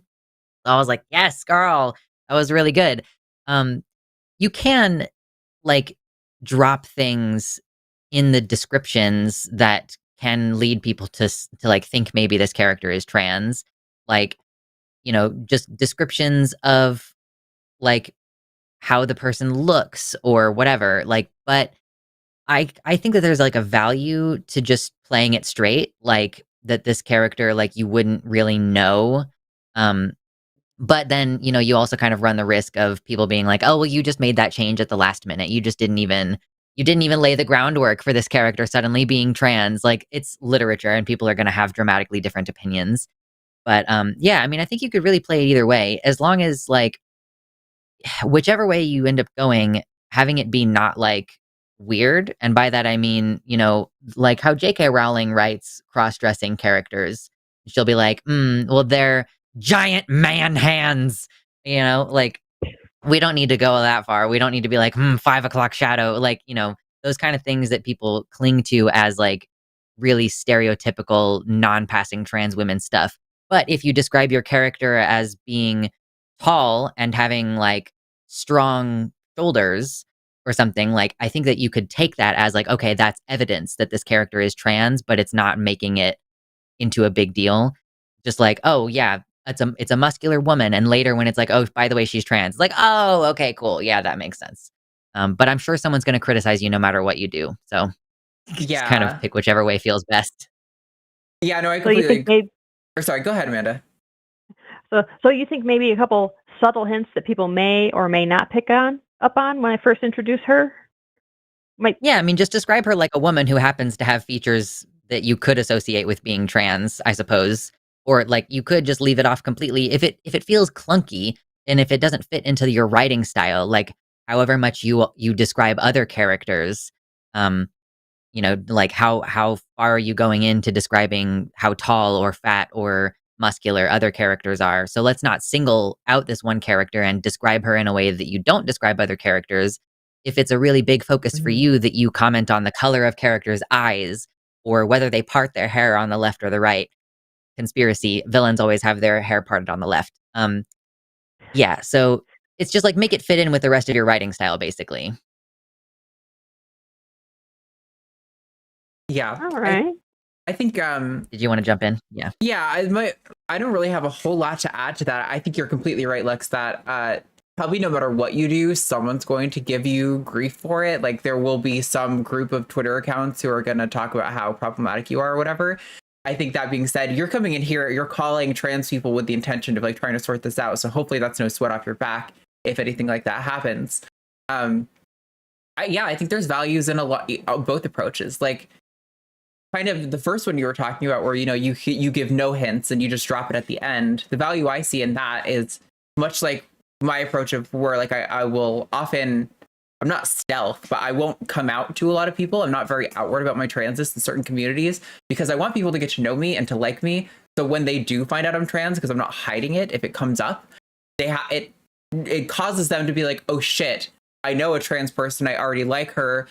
Now I have to kind of rework my model of what a trans person is in my head. Like that kind of thing is really compelling to a lot of people. And I think viewer or readers who, you know, maybe have some preconceived notions of trans people, that could be really impactful for them to be like, oh, wow, this character who I was already really interested in and invested in their arc, suddenly they're trans. Like that could really be gripping to some people. But yeah, I also think there's some value in kind of like dropping hints at it. Part of my thought is probably not really relevant to you because you're saying in this society, people are largely accepting of like gender diverse behavior.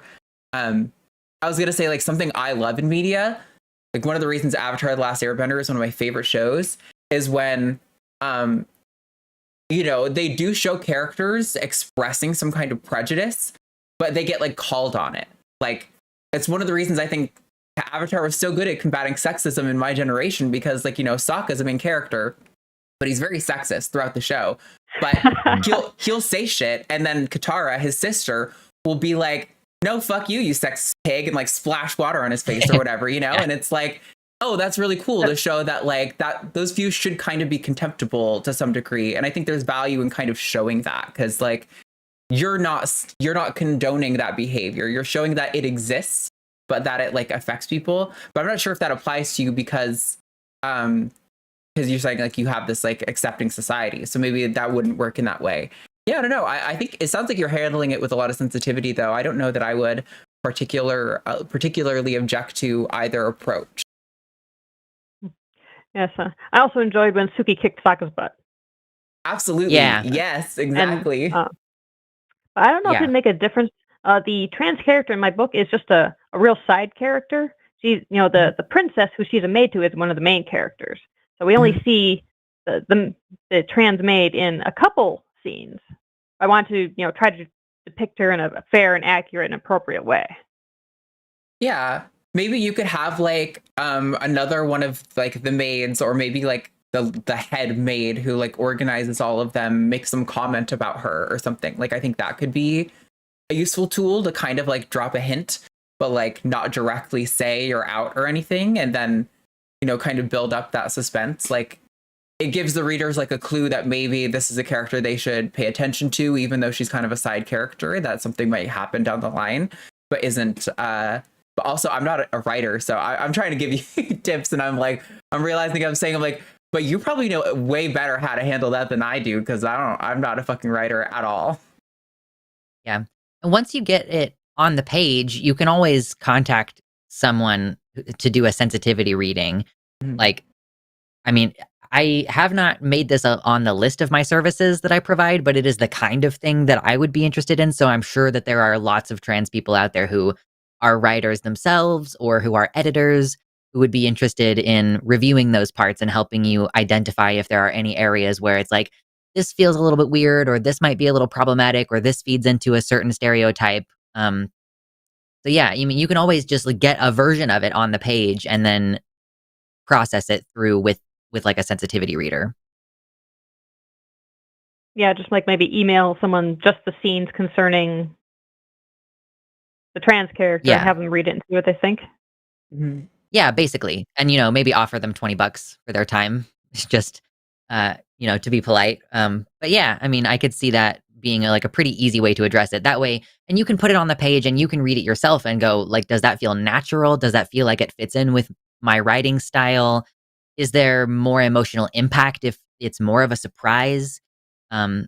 yeah, I mean, it just depends on like, how exactly you want to take the character. Is she going to have a prominent role in your next book or something? So yeah, you could take it a lot of different directions.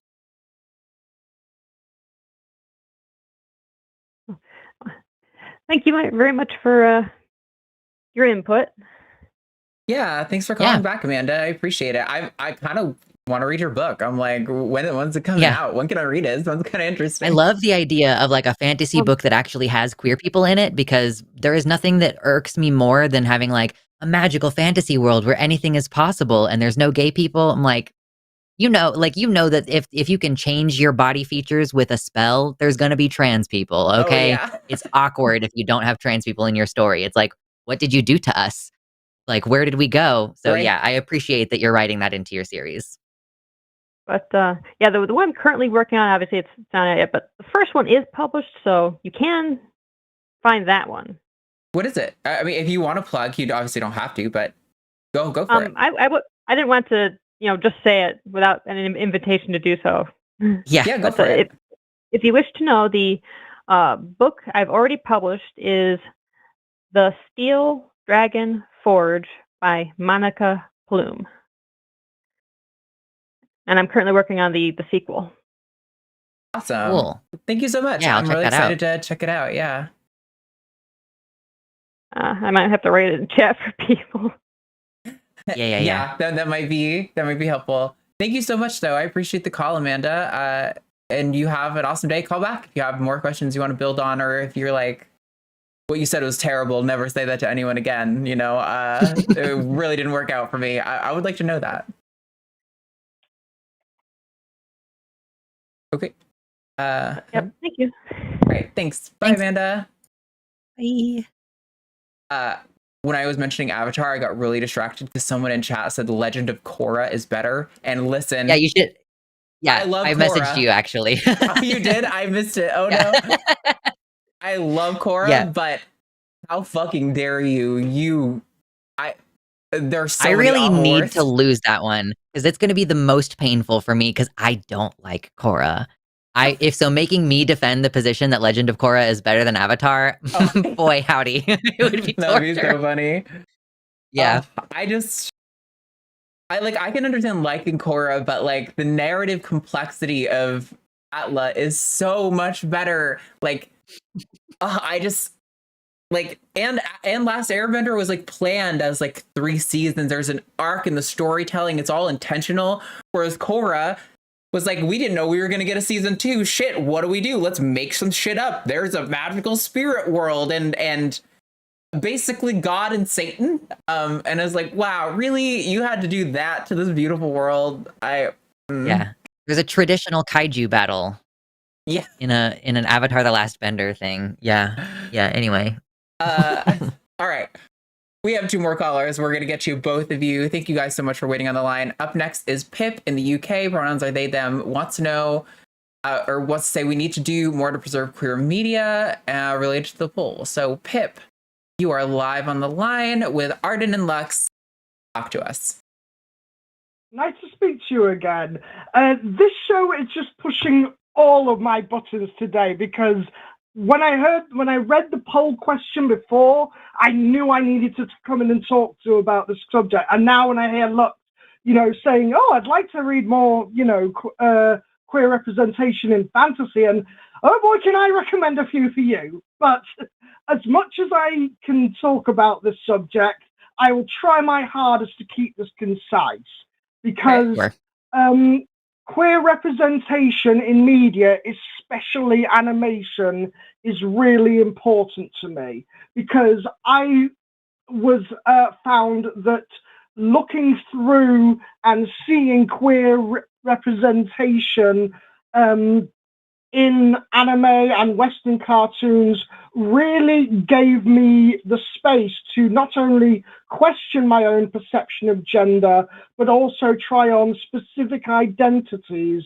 to see, which suited me. And the poll references the recent Pixar series that is being censored, but there's an even more egregious example of that from Disney, and it's you may or may not have heard of it, but it's the cartoon called Marvel's Moon Girl and Devil Dinosaur, where one of them, they have a trans and non-binary side character, and there was an episode pulled from air which was directly about an opposing volleyball team captain trying to get them disqualified by default because one of the characters in question, one of the players that they're going against, is a trans woman. And, we know what kind of Pandora's box that opens. And the whole subtext of the episode is that the game is inherently unfair when it is stacked against and designed to put certain people at a disadvantage purely for existing. And I only managed to see this episode because it was uploaded to the Internet Archive. And Disney had tried their hardest to bury this episode because I don't think it was really said explicitly until this episode that character in particular was explicitly trans. And they are saying that they're doing it because, the political climate has shifted and we no longer feel that it's our place to push this on other people, when really it's about, not pissing off the advertisers who they think are going to be following Trump. But my general point is, I really think we need to discuss how we are going to save and preserve queer media that exists, because it's become very, very clear that big corporations, especially ones like the cowards at Disney, are going to throw us under the bus at the first chance they get if they feel that it's not going to make them money anymore. Yeah. Yeah. I have so many thoughts about this. So I also am a lover of cartoons. I draw a lot. Art is I'm not a storyteller. I don't write, but I love drawing, and it was my alternate path that I wanted. If I could be an animator or something, that was something I really wanted in my life. And I still draw all the time. I love doing art. So I totally resonate with the way that, cartoon fantasy worlds helped me kind of expand my concept of who I am and make me understand autonomy a little bit better, and that I could kind of do a lot of those things if I wanted to, because there's no rules. And I think you're absolutely right that it's something we need to preserve. I remember there was one artist YouTuber a while back who does some storyboarding for some major cartoons that they were starting a crowdfunded cartoon network, basically, was the idea. I don't know whatever happened about that, because I haven't heard anything about that. I haven't seen any productions from them, so I'm not sure if that was successful or if it tanked. But that to me sounds like a really good way to kind of combat this, where if you've got a crowdfunded network. But part of the problem is that animation is hard, time consuming, and really expensive, and so you would need to cover so much ground on crowdfunding alone to be able to create a project. I'm not sure that you could really compete with legacy media on a really meaningful way. But I feel that would be kind of my gut instinct, would be that kind of direction. But it would be hard. I mean, there's been so many YouTube channels over the years who have done their own animations and stuff, but inevitably they always start releasing things 4 times a year, because that's how long it takes to create a lot of these projects. If you don't have thousands of artists working on here, you have 20, not even 20 seconds, you have the next 5 seconds of frames to do. You need a lot of artists, and a lot of them get super underpaid by a lot of these the overseeing companies. So I don't know what the solution is. I really hope we find something, but I also worry about, even if, let's say, there is a crowdfunded company, to what extent governments will censor and interfere anyway. I do suspect it's going to have to be some sort of grassroots kind of thing, though. What are your thoughts, Lex? I mean, I do think that this kind of fits into a broader conversation surrounding like streamers in general, canning content. Like, there are entire shows that have been removed, not because of their LGBT content, but because like the company just decides that it is going to be better for them as a company to write it off as opposed to putting it out on the streamer. Like, streamers lose money because like it requires so much to make these shows. This is part of why Netflix ends up dropping shows after 1 or 2 seasons, because it's quite expensive to produce and you have everybody paying a flat fee, and like they don't have the same kind of connections and stuff. Obviously Disney it's a slightly different situation with Disney because they can put things in theaters and then put it on the streamer. But yeah, there is a broader conversation of people who are animators working on these shows and then having their work deleted so they do not get any further royalties. I mean, the unfortunate result in this situation is that pirating becomes more popular. Like, no moral or ethical considerations being made. It simply is a fact that if you're unsure that the media is going to be available, then you are going to pirate it and download it and save it. And we're also entering this time where even physical media has like an expiration where like, we print these things on these plastic discs called DVDs and Blu-rays, and the plastic will degrade and you will not have that forever. So like basically the only long-term thing that you can do to guarantee access to that is to download it or rip it off of your DVDs existing and keep it on a hard drive that you maintain in a low humidity environment. So yeah, I mean, I think that it's not just an issue of trans and queer censorship, frankly, although that is a big part of it. But it's like, it fits into this broader thing of like, what do you do? How do you save it? Like, I'm so glad that episode of the TV show you mentioned got uploaded to the archive, because I had no idea. This was not something that had crossed my timeline. But yeah, imagine them putting all that work into it, paying all those animators, and then just being like, JK, we're deleting that episode and everybody's hard work that went into it. Yeah, apparently the Willow show from Disney has been just disappeared. Like, what do you do? Yeah, and Arden made a really good point there in that animation in general has been really put through the ringer in the past few years. And the example I always go back to is High Guardian Spice, which was a Netflix animated series, which was marked as one of their own original shows.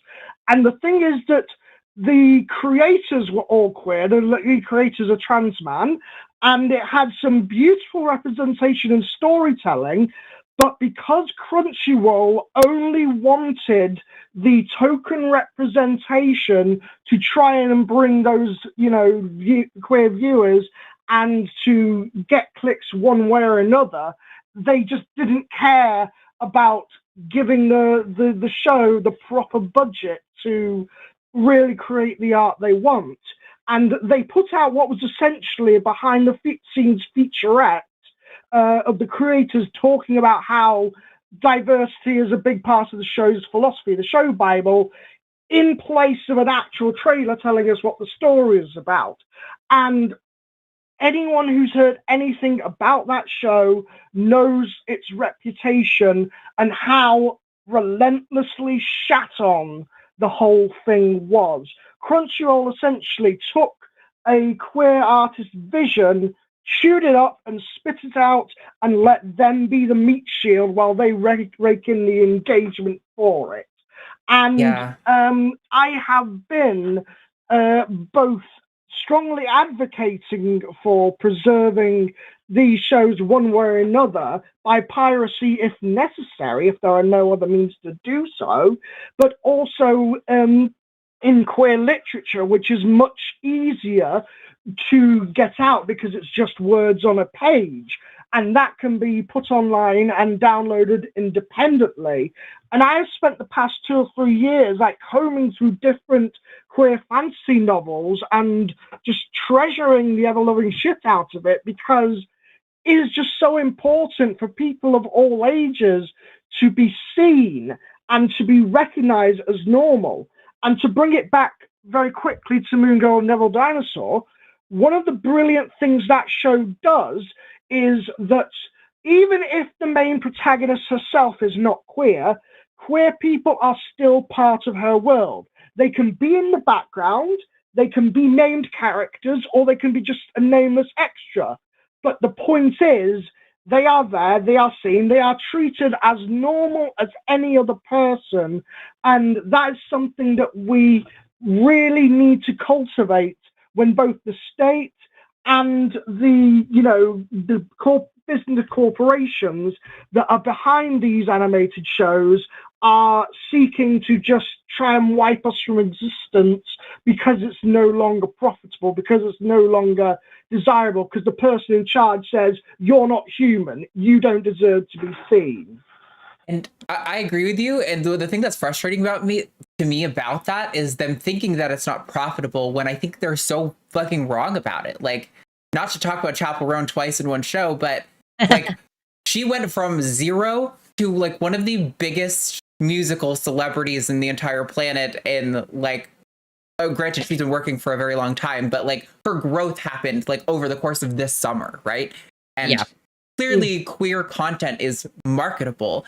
And I think the problem is like what you're talking about with like this Crunchyroll scenario where they want to appeal to advertisers, and so they squash and contort a beautiful work of art into something that is corporate.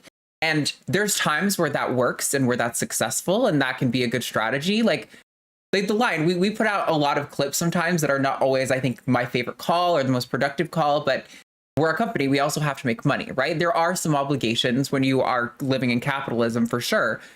But it's like, I think if they let these artists create something like beautiful, like I think the audience responds to that authenticity in art. Like She-Ra, I think, is such a good example that I think of. She-Ra, which also did get crushed and suppressed a little bit. I'm pretty sure one of the characters was supposed to be trans, and that was like deleted in the actual output. But like it's very queer, right? And it's so popular. People loved it. Like I know tons of adults who got really into She-Ra like as soon as that remake came out. It was a great show. And I think people resonate with the authenticity of a show and like the novelty. It's not it's the frustrating thing when you get shareholders involved with art like this, where it's like similar with Marvel. I love Marvel, but the problem is like they kind of get maybe Sony is a better example of how this is a problem, where they just think Superman is marketable. So if we have anything that is vaguely adjacent to Superman, it's going to make us millions. And 3 times this year, they have published a movie under that premise, and it has been dog shit, and it has bombed and lost them so much money. And now they're finally thinking of letting go of this philosophy after Craven, I think, like the 3rd movie this year has sucked that badly. And I really think people need to like think about this kind of shit where it's like, oh wow, when we really put authenticity and like joy and like the stuff that people love behind it, it often works, So I don't know. Yeah. It's frustrating. I feel your frustration, Pip.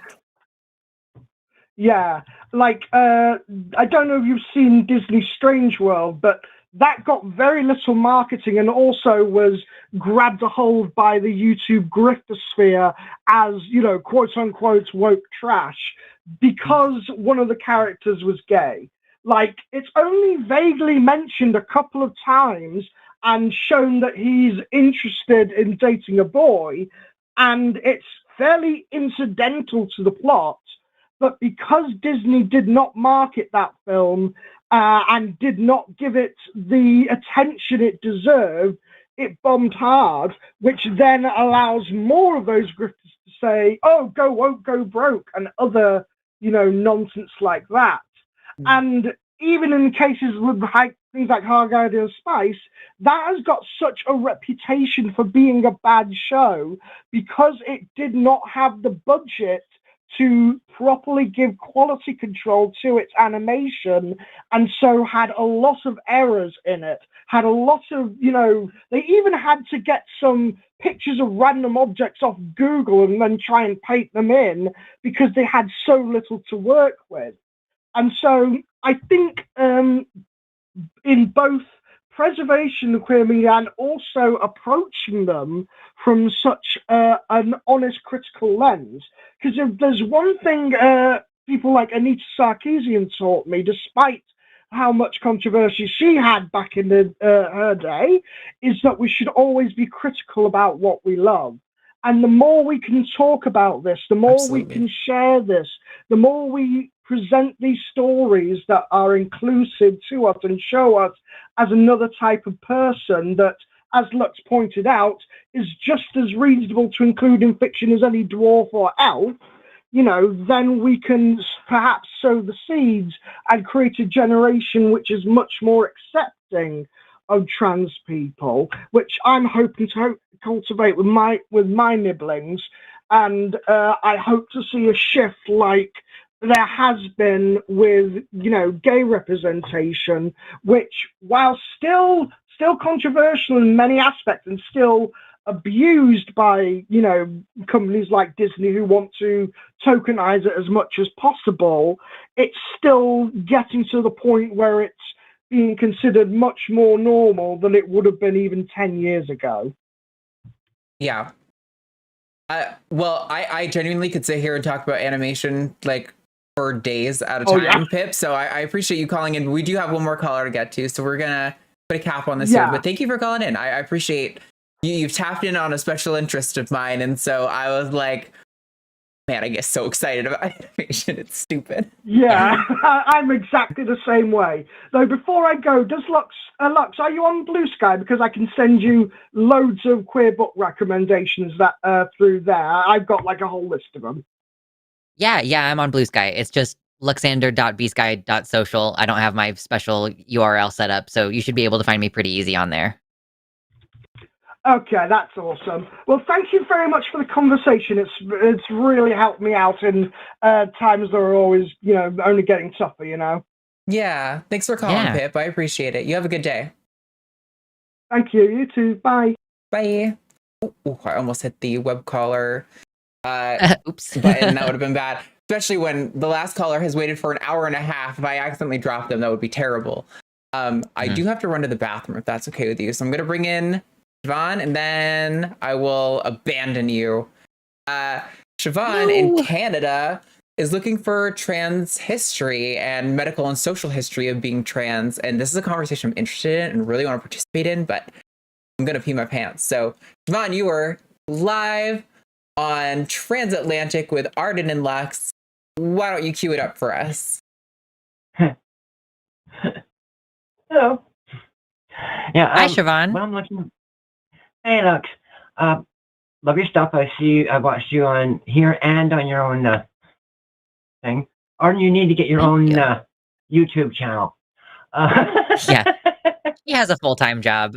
My YouTube is my full-time job. It's hard to do both, but yeah. Yeah. I mean, I'm a trans woman myself. I knew at age 4, didn't start transitioning till 43. Okay. What I'm looking for is, I know that there are many cultures out there who have acceptance of multiple genders. And so it's like, how is it that society now is being so ridiculous when it's been out there forever? And medically is like, oh, go ahead. No, you go ahead. You finish your premise here. Yeah. And medically, I mean, one of the first trans surgeries, which was a failure because of rejection of the uterus that was implanted into Lily Alba. And so it's like, that was in the early 1900s. As far as I know, puberty blockers started being used for trans children in the 90s. So, I mean, they say they don't have enough evidence. That's 30 freaking years. How can you not have enough evidence? Yeah, I actually think I'm not entirely sure if the use of hormone blockers for trans kids was started in the 90s. I have this sense like it was earlier than that.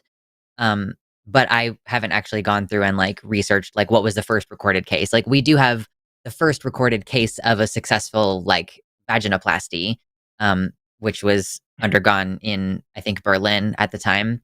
I did not know That's where about that. Lily Alba got hers done as well, but hers was earlier. But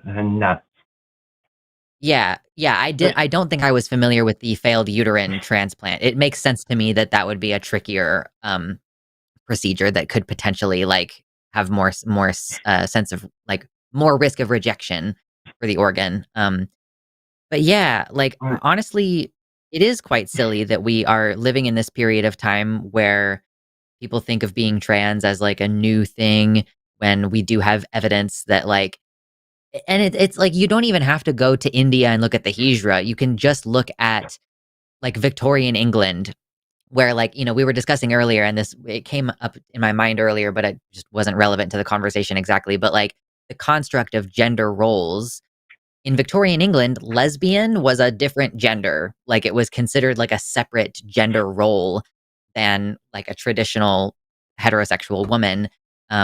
So yeah, it really comes back to the burning of the Hirschfeld Library during the Nazi Germany, like, beginnings of Nazi Germany, really, that people think like, oh, it's a brand new thing. And it's a broader issue of like white colonialism as well, where, the Catholic Church and frankly, the Protestant Church as well, kind of forcefully eradicated that behavior and said like, oh, this is not acceptable. Yeah, so finding the historical sources, it can be very tricky as well because, well, for a big part of history, the people who were doing historians themselves were Catholic. And so what would they do when they came across love letters between two people of the same sex? Well, they would burn them. So we are kind of living in this era where some actual historical documents and other historical evidence has been destroyed. And so, yeah, like, I think that this is an indication of a sick society, kind of no matter what it is that's being suppressed in this way. But it's like, how can you have a sense of self and identity as a trans person, as a queer person, as a culture, period, if it's being systematically stripped away from you? Like it's a theme in 1984. I don't. There should be a name for like the trope of bringing up 1984 because it always feels a little bit silly to do it, just because the conservatives have made it so silly. But like, how do you have a sense of cultural identity if the facts of the matter are being changed in real time, and you are not permitted to see the original document, and no one can even talk about how things used to be without potentially themselves being disappeared or whatever? Yeah. So. Yeah. Hi, Arden. Welcome back. Hey. Yeah, I'll jump in later. I want to hear what Sean has to say back to all that. Yeah. Well, I mean, because I know that all the trans research that had been done prior to World War II was burned in Nazi Germany. And that was a lot of valid research that got wasted. Also, I mean, shoot. Dang it. ADHD, what a wonderful drug. Just lost my thought. Feel that. Yeah. So I guess I'm not really sure what the direction and the flow of the conversation was. I'm not sure where to jump in. Just throw a wrench in it. Just huck a wrench into it. I mean, let's see. What can I do? Trans history. We're kind of talking about like the difficulty of talking about trans history when a lot of that stuff has been burned. I don't know how to jump in. And like, how do you deal culturally with the whole idea that puberty blockers are this brand new thing when we have clear evidence that it has been used at least as early as the 90s? I think was another aspect of this too. It was. I mean, it's just it's their version of propaganda, right? Like I've told this to Matt, but I suspect before Trump's next term is over, we will have something akin to the RT, Russia Today, state media. That is like one of the, I don't know if it's going to be the only thing or the required media, kind of like they have it there, or I know it's not like the only thing, but like the primary source of media that they get or whatever. But I wouldn't be surprised if we get more control like that, because it's their way of trying to do exactly what we're talking about here, right? Like rewrite history to deny the fact that Lux brought up like the Hydra, who've existed for an incredibly long time.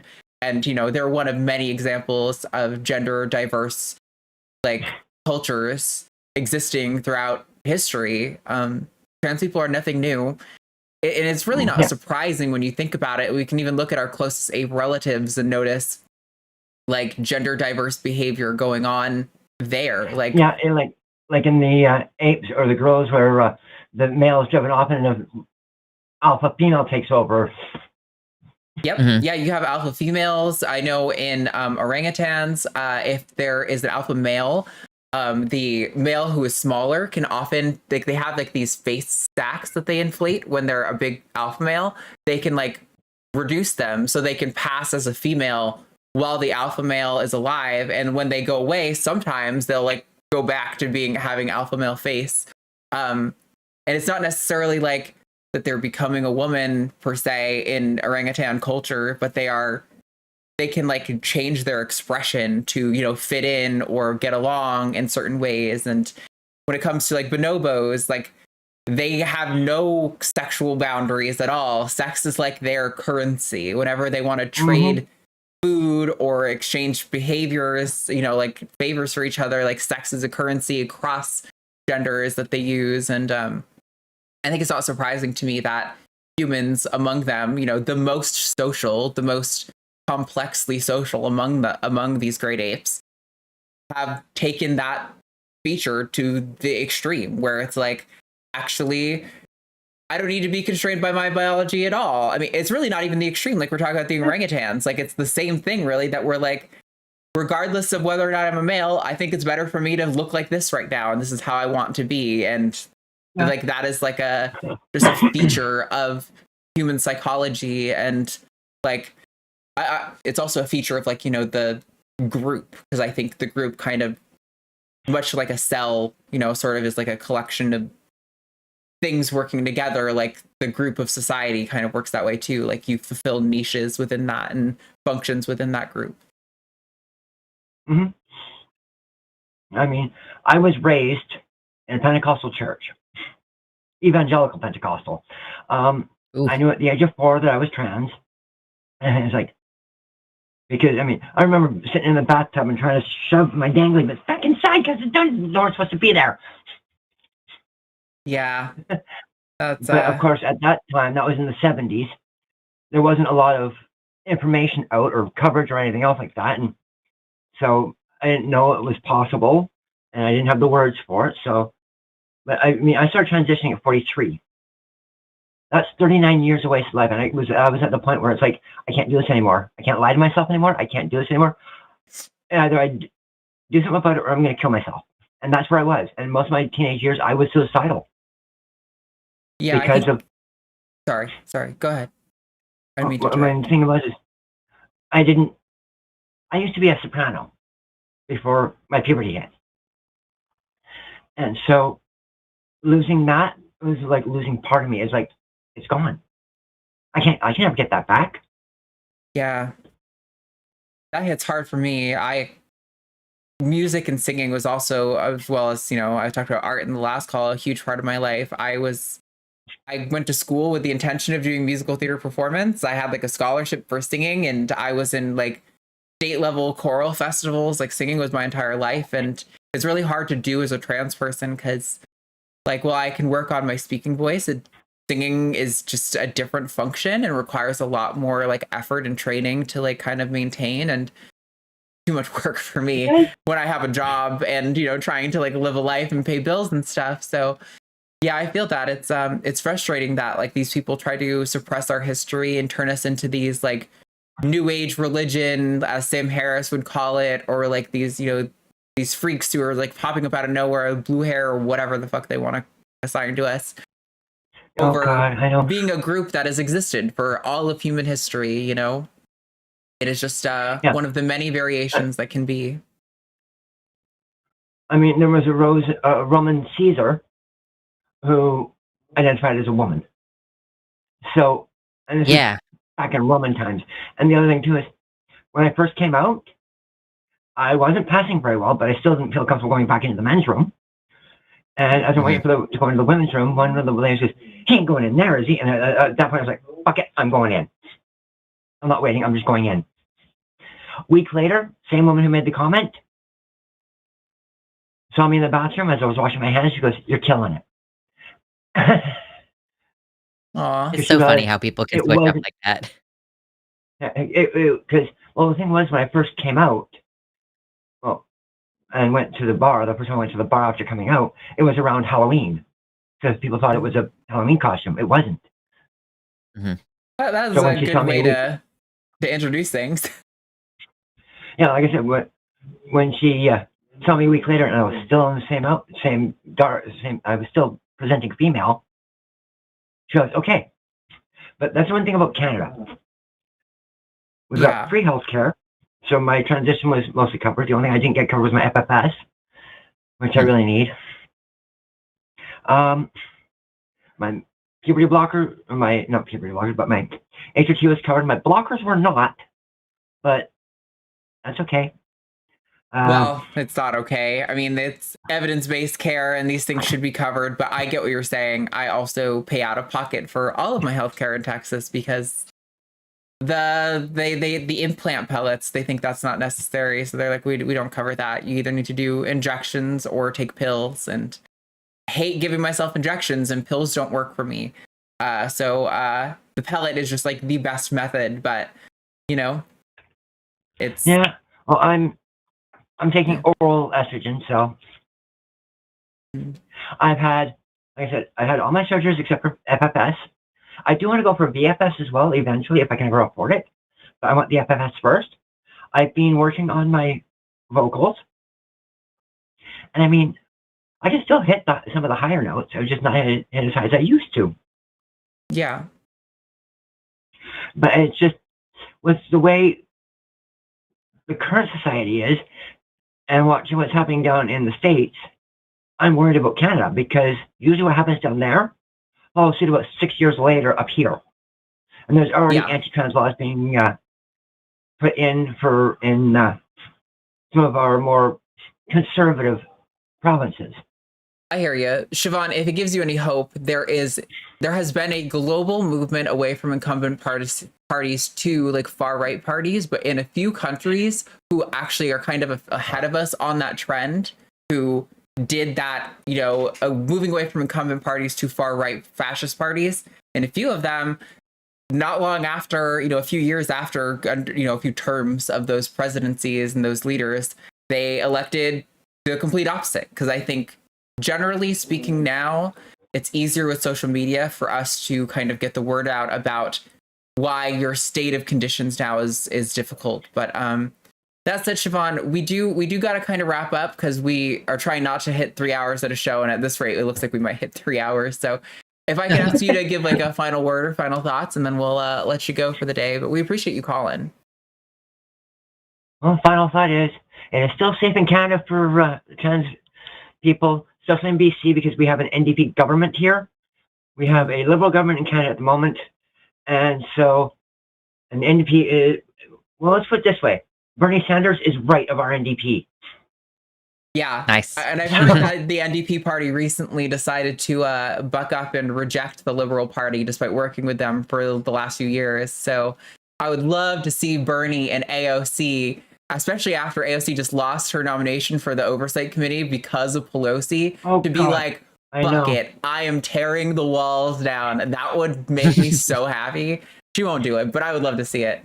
Anyway, thank you so much, Siobhan. We appreciate you calling. Yeah. All right. Thank you. Bye-bye. Bye-bye. Bye. All right. We have some super chats to get through. And I just saw we had a super sticker, which requires me to put in a little thingy here. I love super stickers. I appreciate all your donations. It's always just a little bit irritating because our system doesn't pick them up. So I have to put in a chat acknowledging it because I don't want you to not get acknowledged when you send $50 to the line because our stupid system won't acknowledge. You said you can turn off super stickers. You can just force people to do super chats. Oh yeah, That might be a thing we have to do. Yeah, you should tell Jimmy to fix that. Yep. I will do that. Okay. Let me get our thing up here. So yes, we're going to read super chats, any super chat of $5 or more. We're going to read live right now. And we're going to be voting. Vote for your hashtag Team Arden or hashtag Team Lux.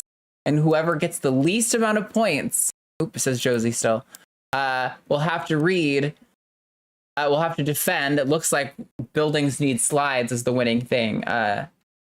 And now that that's pretty much locked in, I can tell you guys that dogs should wear pants in public was absolutely my preferred topic. I think it's hilarious.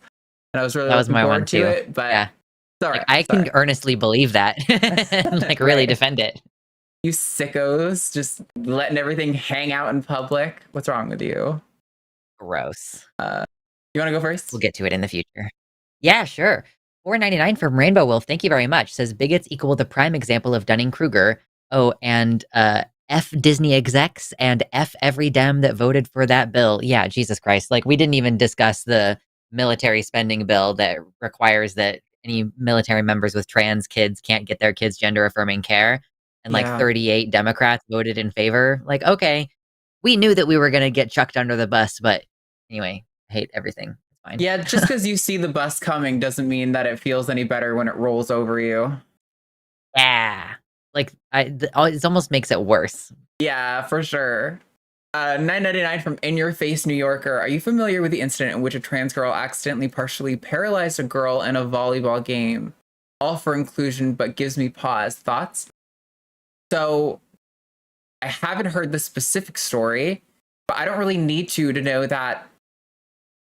I'm imagining this is an extraordinarily rare thing. People play volleyball together all the time on the beach in a co-ed fashion. And I'm not hearing of an epidemic of girls walking away paralyzed because they played volleyball with their boyfriend. If this gives you pause, I'm sorry to say, but it sounds like you might already have some sort of bias that you're working with to begin with, and that this is preying upon that. I don't know. Yeah. There's room for a discussion on sports, and we've had it many, many times on this show. I invite you to call in about that topic. I don't really want to open that can of worms in a super chat. Yeah, for sure. Thank you. $10 from Daniel Heinsbon. Says, cis straight atheist with 2 boys. Sent my 6-year-old to a very good local Lutheran preschool. Loved his teachers, but he believes the things they taught him about God. Don't know how or even if I should disabuse him. I mean, with all the love and respect, this is a very clear case of playing stupid games and winning stupid prizes. You sent your kid to a Lutheran school where they were meant to respect their teachers as authority figures who are teaching them the truth. You done fucked up on that one. Sorry. You're going to have to disabuse the kid of these ideas and have a whole conversation with your 6-year-old now about the fact that sometimes adults are wrong. So you kind of made your bed and now you got to sleep in it. Sorry. Yeah. That one's on you. Now I feel like you have to start initiating conversations with your kid about how they can know what's true. I mean, you're lucky they're only 6 years old. You have room to work now, but the longer you wait, the more cemented that kind of thinking is going to be in their head. So, 30 are those rupees from Political Irony. Gender is stored in the boobies. Hashtag Team Lux. That was an excellent quote. I can't deny it.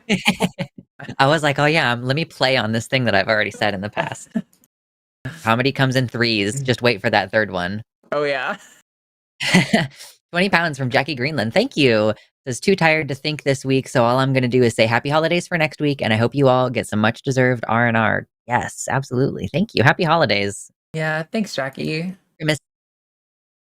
Happy Yule, etc. Yeah, 100 sex from Valdegast. The only problem with teenagers coming out as trans is that they will choose their new name while in their goth phase. They expect a lot of Misery, Ravenfeather, and Morticia Shadowdusk. Honestly, those names are badass as fuck, and I get behind it. It's already a meme. It is already a meme, yeah. A lot of us who were goth in high school are also coming back around to that in our 30s. So, Right. I mean, I feel like it's going to come back around eventually. It'll be fine. I feel like non-binary people already have the reputation for picking names that people think are funny. There's some trends there. Misery Ravenfeather it goes hard though. I feel like that should It be really the main does. character of like a witch book or something. For sure. 50 DKK, thank you. Bodhi Bit just gives us a banana emoji. Thank you. Appreciate Can't complain. 10 R's from Mateus Bittencourt. Hi, Mateus here from earlier. Hey, Lucy Kardiksari is an amazing D-trans creator and trans advocate. Maybe you could get her on day for a D-Trans Myths episode. Sorry, Arden Hart Luxander, but hashtag Team Lux. No apologies necessary. I don't know who that is, but that sounds great. It's one of the things where people talk about the people who have regret, and like for sure they exist. But the majority of people I know who are D-trans, who stayed D-trans and didn't transition again, are like this. Who are like, no, I'm still a huge trans advocate. That is still a huge part of like my history. And like, I still feel a part of the community and I still want to advocate for their rights. And like, overwhelmingly, the D-trans people that I know are very, very pro-trans. So that's cool. I would love to look into their content and yeah, maybe invite them on. Could be fun. $20. Thank you. Credo Mott says, my favorite show on the line. Love coming here and being part of the community. Glad you are both helping bridge the gaps. Gotta give some love to the Pizza Hut cup. Hashtag Team Arden. Gender is stored in the boobies. Contradictory.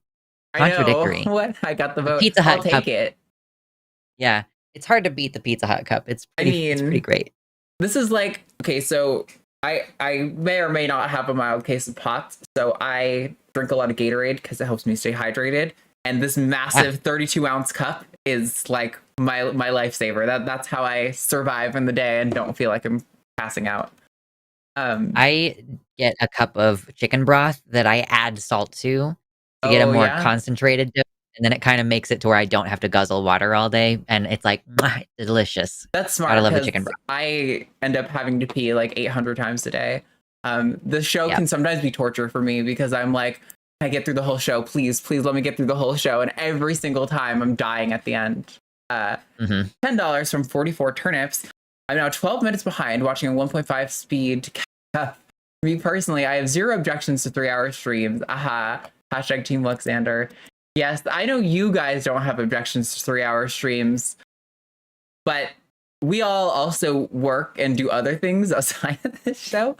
So when I move and the show starts at noon for me, I'm going to be down for 3-hour shows. Right. Just right now. It's like it's 5 p.m. and I want to go relax.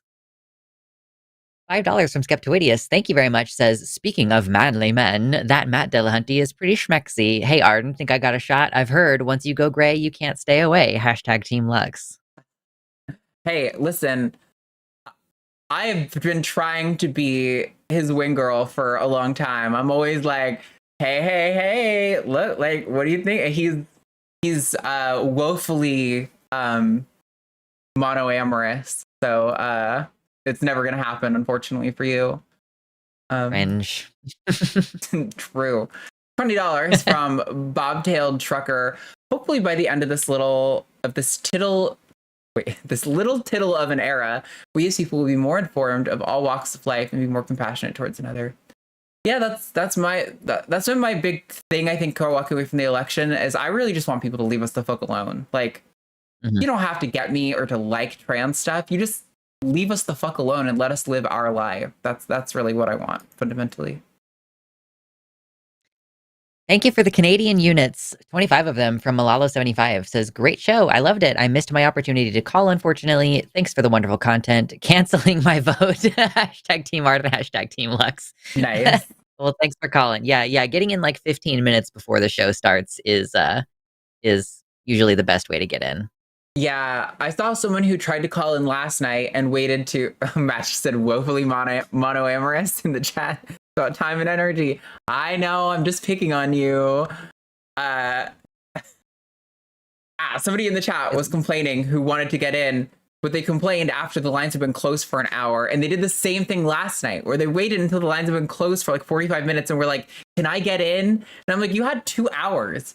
2 hours where the lines were open and available for you to call in, and you didn't. And I have to suspect at a certain point that is maybe you're anxious and you don't want to call in, and that's okay. But then don't complain about how the lines are closed when they're closed. Like, Yeah. it don't make Set sense. an alarm. Set an alarm, you goofy goobers. Call before the show starts. $9.99 from Amish Bob says, had a custody hearing for my daughter a couple weeks ago and I won. Now she'll continue to grow up in an inclusive home instead of in an environment of harsh hellfire and brimstone Aw. religion. Hashtag Team Lux. That's fucking awesome. Yeah, that's sick. Nice. Congrats to you and to her. Checkmate. Religious $9.99 people. from Louise Richardson. I've had problems in the past with drag queens and transvestites being considered transgender, but I've seen some people that make me wonder, perhaps some of them just don't know what they are. I understand to a certain degree the concern, especially when it gets to the situation where it's like a particular sexual fetish or something, about the conflation there. But I don't know. I'm not always convinced that it's really a bad thing for us to. It's hard because it's like kind of doing introductory physics, like, right? I'm going to give you like the thing that's not necessarily true when you actually know about this, but is you need to hear it this way to get the foundational understanding. And then as you know more, I can broaden your scope and show you where the rules break. Like, I think gender is more fluid, and like we were talking about, kind of like maybe it ought to be like more of a choice thing and more of like a bodily autonomy thing.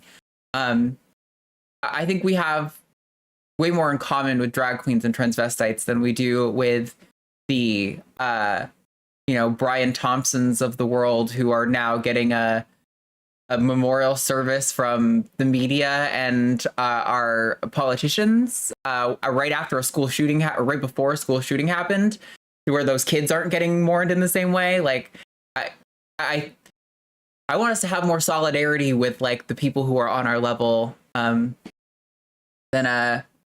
trying to divide between us, you know? Yeah. Also, how many like non-queer drag queens have you ever met in your life? Yeah. Right. I'm gonna go ahead and say there's probably a pretty small number of them. So yeah. I know some people make the argument that gender non-conforming people, even if they identify as cis, are also like experiencing the same types of oppression that trans people are.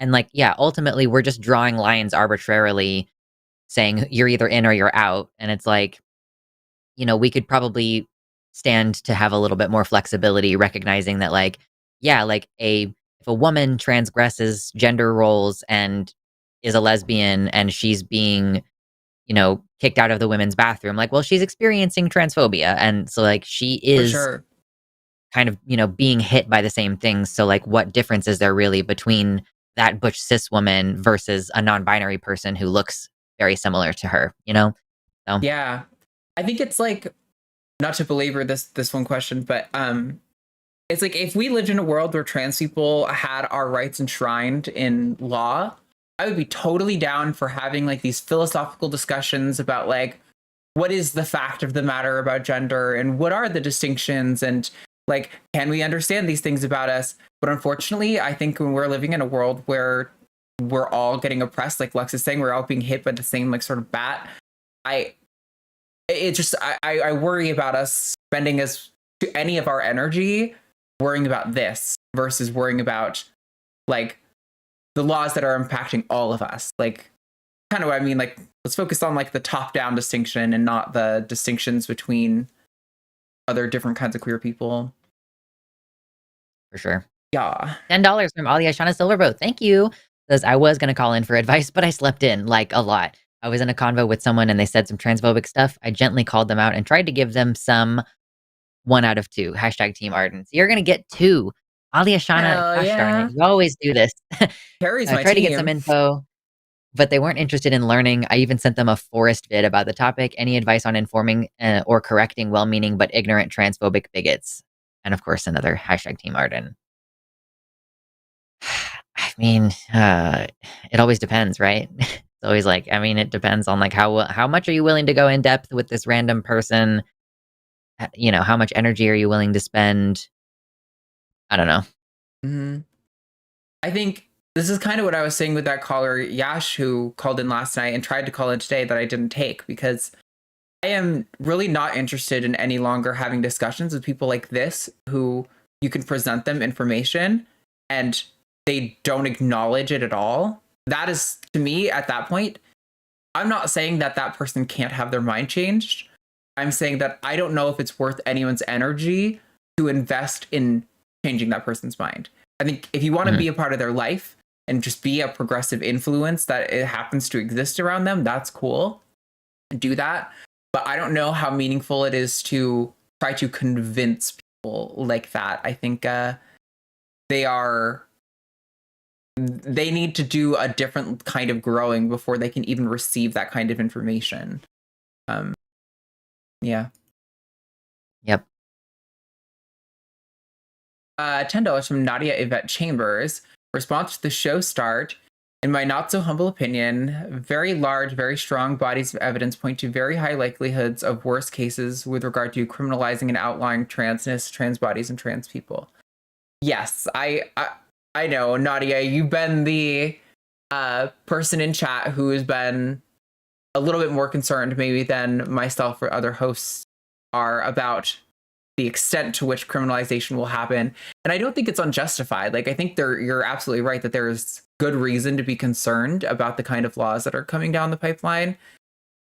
I'm trying to maintain some degree of optimism only because I don't think being blackpilled on this is going to help anyone.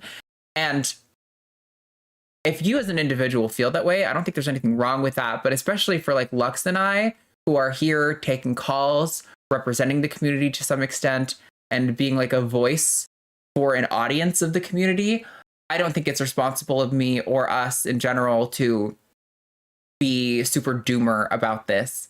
I'm not saying you're irrational or that you're not seeing things that are real. Like, there's definitely some real concerns to be had, but yeah, I don't know how helpful it is for us to fall down that route. I think I want trans people to survive to see the next progressive administration that will protect our rights, and that is really where my focus is, you know. And I don't think being blackpilled helps.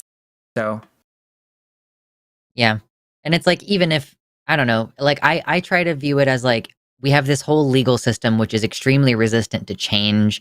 There's going to be lawsuits which are going to take time. There's going to be injunctions. Like, you have a little time to kind of still figure out what you're going to do. Are you going to, you know, are you going to move? Are you going to stay and fight? Are you going to find a different country to live in? Like, are you going to go back into the closet? Like, whatever your decisions are, all decisions in this situation are valid to some extent. So yeah, I mean, and like, are they going to pass something federally? Well, they don't really have the votes to do that, it doesn't seem like. You know, and even if they do, we will still have our own local means of resisting, basically. Like, I'm not really thinking that we're going to have people, you know, having our doors beat in V for Vendetta style, dragged off into prisons, probably. So yeah, just keep your steps cautious. Just keep walking careful. Yep, absolutely. But I appreciate the super chat, Nadia. Yes, thank you. $5 from Mr. Boricua 10. Great show. Hashtag Team Arden for faving Atla. I also fave Atla. It's one of mine. Zuko equals best character. The show was not shy about very mature themes such as genocide and war. Yes. Honestly, I think one of the strongest components of that show is showing that the original country itself also is colonized, and like that there are just regular people living there who are being suppressed and all that stuff. Like, yeah, it covers fascism in so many different ways that I think are really valuable.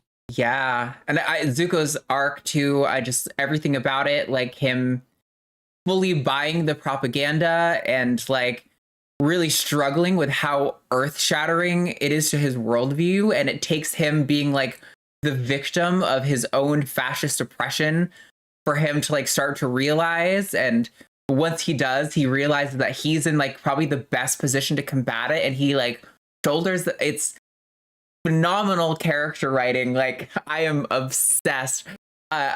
I'm trying to think of the person who wrote the King Killer Chronicles. I've read the first 2 books in that series. I don't even know if the 3rd one's out yet. But he one time on a panel was jokingly like, they were like, "Oh, what magic system have you seen that you wish you had come up with first?" And this was, he said without hesitation, Avatar: Last Airbender. And I'm like, it's so true. It's so good. You can't like beat it, or like it's just, oh, I'm obsessed. World building. It's beautiful. Top tier. $10 from Jax Takabe, hashtag non-binary, hashtag Team Lux. Thank you. 5 from Monkey at Typewriter, thank you, says the Netflix She-Ra is amazing. They did edit out Perfuma's transness, but they did have multiple gay characters and a non-binary character. Hashtag Team Arden. I have been resistant. I've been like, whatever, I don't like watching new TV shows. She-Ra should be on the list, though, I'm assuming. I like it. I really like it. I think it's not Avatar tier good, but I would say it's like A or B tier good. Like if Avatar is S tier, it's pretty good. And they do, I can't state that. I don't want to spoil it for you. It's worth it. They do a lot of building up of things that pay off. Like it's worth it. Cool. All right, it's on the list. $10 or €10 rather from Man with a Drone. This is Rob from Spain. Would love to see Arden do her thing on a show like Piers Morgan. Would be great to see that smug bastard put in his place. Peace and love. Hashtag Team Whoever's losing. And that cleans the makes us even. I don't know if I would ever do a show like Piers Morgan, to be honest. There's part of me that thinks maybe there's some responsibility to do it because the show is going to happen anyway, and there are really conservative voices there. But it's also like similar with the caller Yash, where it's like none of the people who are not already accepting of trans people that watch that show or that are hosts on that show are sincerely honest in a good faith debate on the topic. Like it is just honest, top down. Piers like is kind of a moderator, but also participates in the debates himself. I think it's a hot mess, and I think people should stop like watching it all together. If you want to watch somebody else covering a Piers Morgan debate, whatever, I guess. But like, I would not give Piers any attention. Maybe on like a third party platform, if somebody like invited me to do something with Piers, I would consider that. But I don't think I would want to do anything on his platform where he's making money and shit. Yeah, and y'all have to keep in mind, anytime a trans person goes on a high-profile show, you have to be prepared to deal with death threats and people sending you your address to you in direct messages.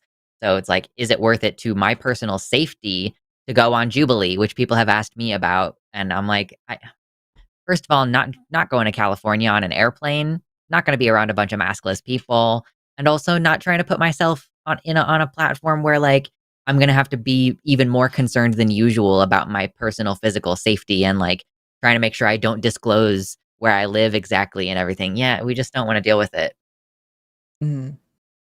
60 SEK from L. Thank you. Another queer femme pop artist for Arden, Beatrice Eli. Super underrated and in a similar vein as Chapel Roan. My favorite song is Careful. Hashtag Team Lux. Ooh, yes, I'm going to have to look that up. Ooh, I will definitely have to check that out. I love the insurgence of queer art. It has been sick. Oh, also got to give Lux its point. Thank you. Yes, I want that very much. Yeah, no, I love getting new artists to check out. So thank you very much. And this is where we had that $49.99 sticker from Sarah Heatless, which was like a what is it? The kind of dog? A corgi? I don't know. I wasn't looking. Yes, it was a corgi in like a samurai suit with sparklers saying "You're amazing." So that was the. Oh yeah! Oh, that is pretty cute. Nice. $5 from Larry Fishman. Thank you. Says I'm going to try girl moding at work next week. If it feels safe and comfortable, I hope I never go back to my old clothes. Hashtag Team Lux. That's so awesome. That's so exciting. Yes. I hope it works out for you. Good luck. Let's see. We have 5 Canadian alleged dollars from Brianna Healy. If anti-trans laws are federally implemented down in the USA, remember there is an option of applying for refugee status up here in Canada. I'm not sure that trans people would actually qualify if there are like states and cities where there are like refugee status that we can get in the country, unfortunately. Yeah. That is how that works. Yeah, so it would be, as nice as that sounds, as much as I would love to take that opportunity. Yeah. You can immigrate normally. Right. Yep. But I appreciate it. More $5 units from the Canada. Thank you, Brian. Brianna. Oh my God, I can't fucking read. Dang it all. I forgot this on my last post. # Team Lux. Well, we'll take it. Thank you very much. We appreciate your follow-up. Yeah, thanks, Brianna. All right. We've got 10 Canadian dollarinos from Quantum Chaos. Shopping at Costco gives me anxiety. This has nothing to do with the show. I'm just at Costco and dealing with that right now. Anywho, # Team Arden.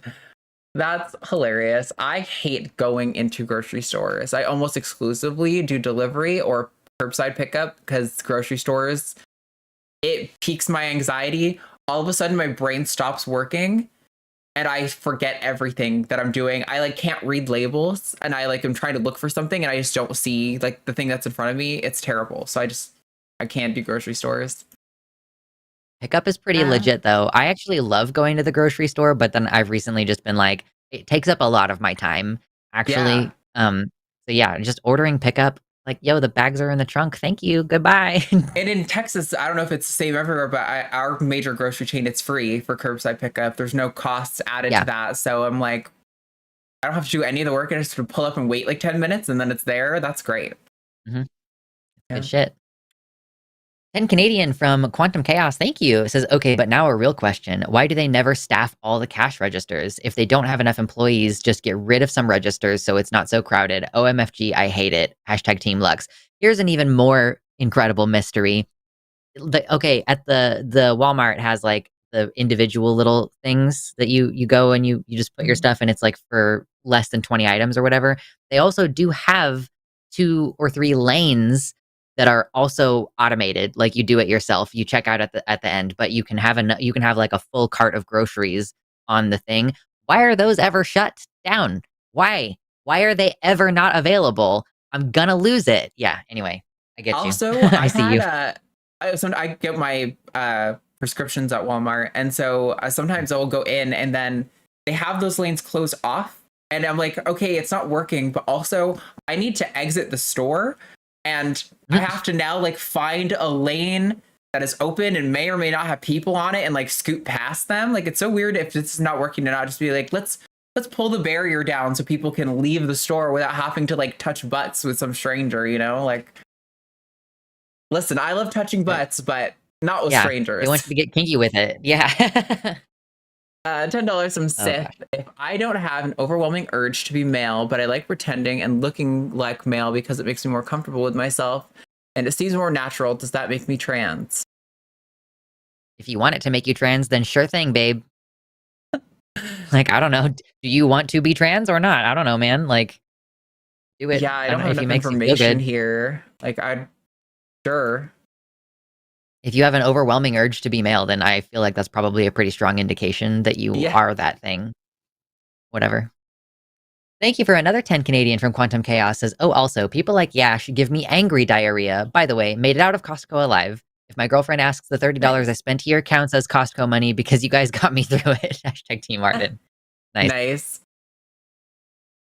I can't believe I missed Yash. I feel like I should go back and watch it. Or will I just have an aneurysm? Should I probably just will have a rage aneurysm? We only had him on for like 3 minutes because he originally came on and was like, Matt, I don't think you even buy your own bullshit on trans women. Would you be willing to take a lie detector test to prove that you really believe that? And Matt was like, well, first of all, lie detector tests are like kind of pseudoscience.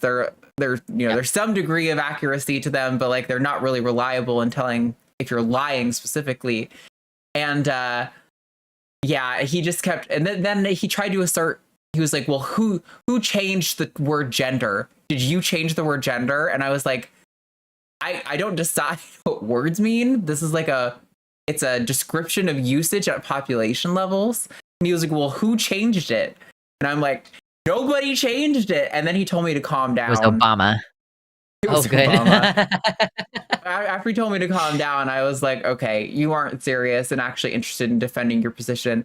Like, I totally welcome someone to come on and like talk about like biological essentialism. If you think that gender, to be a woman or a man, is intrinsically, like necessarily linked to being male or female, I welcome the conversation with you.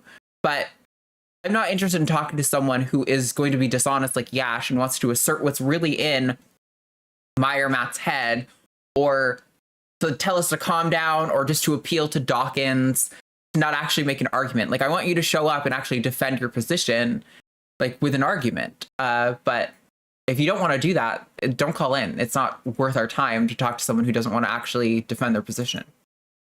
At the very minimum, I guess, thanks for validating Arden's gender by telling her to calm down. For real. Jeez. $5 from Alyssa Silverbow. Thank you. It says, will glass coffins be a success? It remains to be seen. Sorry, I'm still groggy. Hashtag Team Arden. Yeah, that was weak. Weak. It's all right. Well, you've done better. I believe in your future. I'm only ability. ragging on you because you're voting for Team Arden. That's the only reason, by the way, That's Alyssa. true. Thank you That's very 3 much for supporting the show. Thank you. $5 from Skippoidius. Worms equals dragons, and Naruto is better than Avatar. Yeah, I said what I said. What? Hashtag Team Reptile Mom. Listen, I'll take the. Oh, okay. Also, we're at an I, so we're gonna need someone to send another few votes so we can We break need a the tie. tiebreaker.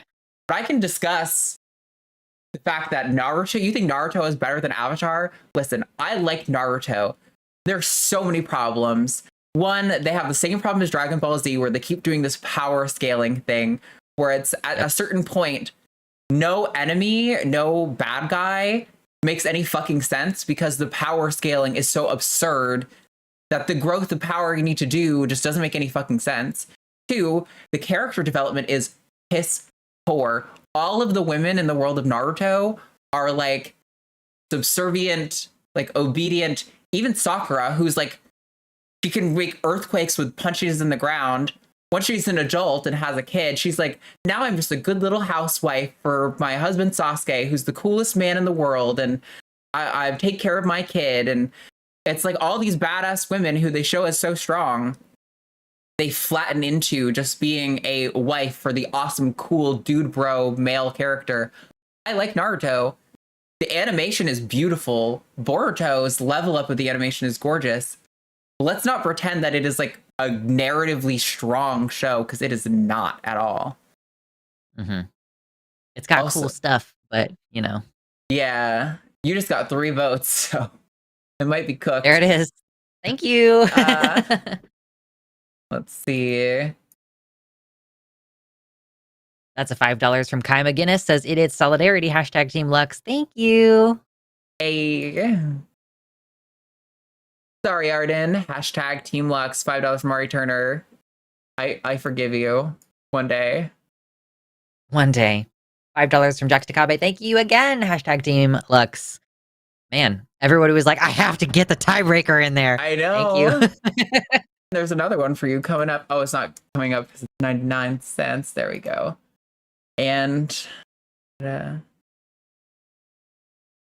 tiebreaker. Thank you very much. Hashtag Team Lux. people are griefing me for spoilers. Yeah, I did kind of. I didn't know about her ending up with Sasuke either, but also like it's been a million billion years and it's on. I think it's on me, and I also wasn't gonna watch it anyway. So sure. Yeah, I mean, I probably shouldn't have given that hard of a spoiler, but you know, I was on a rant. Anyway, I clearly lost. Lux clearly kicked my ass. I like how I was like, let's get a tiebreaker, and 4 votes, all for Lux, come in at the last second. Beautiful. All right, let me prep up this little banner thing here. I am the loser, and Lex is the winner. And the topic is building should require slides. All right. Sorry, dead air. I'm trying to. That's the only reason I was like saying what I was doing, because I was like, fill the dead air. It's easier to do that when I'm background. All right. Here we go. Charging up the clock. 2 minutes and let's go. All right. So it's obviously a problem that nobody wants to do stairs. Let's face it, leg day sucks. Everyone hates walking up and down stairs. And why not include slides? It's fun. It's going to be way faster to get down the stairs, and you don't have to tire your poor little legs out. This is just universally a good decision for everyone. Now, I don't know how we could efficiently get you back up when there's a slide. Maybe we start putting elevators in every building. That could be a good alternative. Or maybe we can create some gravity technology so you can slide up the building. I think that would be really cool. But yeah, I think we have moved on from the age of stairs and manual ascending and descending from buildings. We are now on to the fun era. Also, can we talk about why is it that kids get all the slides? I think this is some adult oppression. Adult life is hard. We have taxes. We have to pay a mortgage or a rent. You have to work a job to get food. All we need in our life is a little bit of fun. And imagine if every day you were going to work and you got to ride a slide down first. I think you would find that the human population got a lot happier overall very quickly if we were allowed to have slides instead of stairs. And I'm now in the point where I am struggling because I did not think about this one. Usually I'm thinking ahead of time, struggling. Widow-wags, I will say widow-wags again because I saw someone in a chat like that widow-wags. And, fun. We all have fun. I just want to have fun. Let's make the slide pink. And let's have an entry at every floor so it can also be a game of do I get hit by an oncoming person or not, True. Anyway, slides. You did it. Yay. Thanks, Yeah. I feel like one thing that was missed was how fun it is to climb up a slide the wrong way. That is true. I loved doing that when I was a kid. And every teacher would yell at you when you did that. And I was always listen, if I fall, I fall. Listen, it is a risk I'm willing to take for the joy of climbing. Someone kicks me in the face, that's on me. I'm taking on this responsibility myself. Yeah. I'm well aware of the responsibility I'm taking on. All right, everybody. Thank you guys so much for watching the show. It was a fun one today. I really had a good time. Next week, I think it's supposed to be Ben and myself. Although I'm not 100%, right. I'm not 100% sure we're going to have an episode because I know it's going to be between Christmas and New Year's. So yeah, it is Ben and myself who are on the schedule. If anything changes, you guys will hear about it. We'll probably make a post in the community tab or something. But yeah, you can expect holiday events, possibly on Christmas Eve, Christmas and New Year's Eve. We're not entirely sure. And announcing on Sunday will be the mug designs for the mug competition this year. If you were here last year, everyone who attended the holiday events got a mug design, and we competed to see who could sell the most. And Forrest won, which is why Forrest Design has been in the shop the whole year. I think we're going to keep everyone's design year-round this year, but we're going to try to find some way to reward the person who sells the most, give them, put their design on shirts and stuff, So those will be getting announced hopefully Sunday on the early show. So get excited. Set aside a little change for your holiday mug design. There are some really awesome ones. I think they're really funny. And I hope you guys like them all. But that has been our show. I'm tired. I think Lux is tired. We're going to leave. Yeah. Bye. Let's get some music going. Oh, yeah. You know what you should do is join the Patreon, too, and get your name on the credits. Wouldn't that be amazing? Right. Join the Discord server. Patreon.com/calltheline. Yeah. The name just gets longer and longer. The list of names.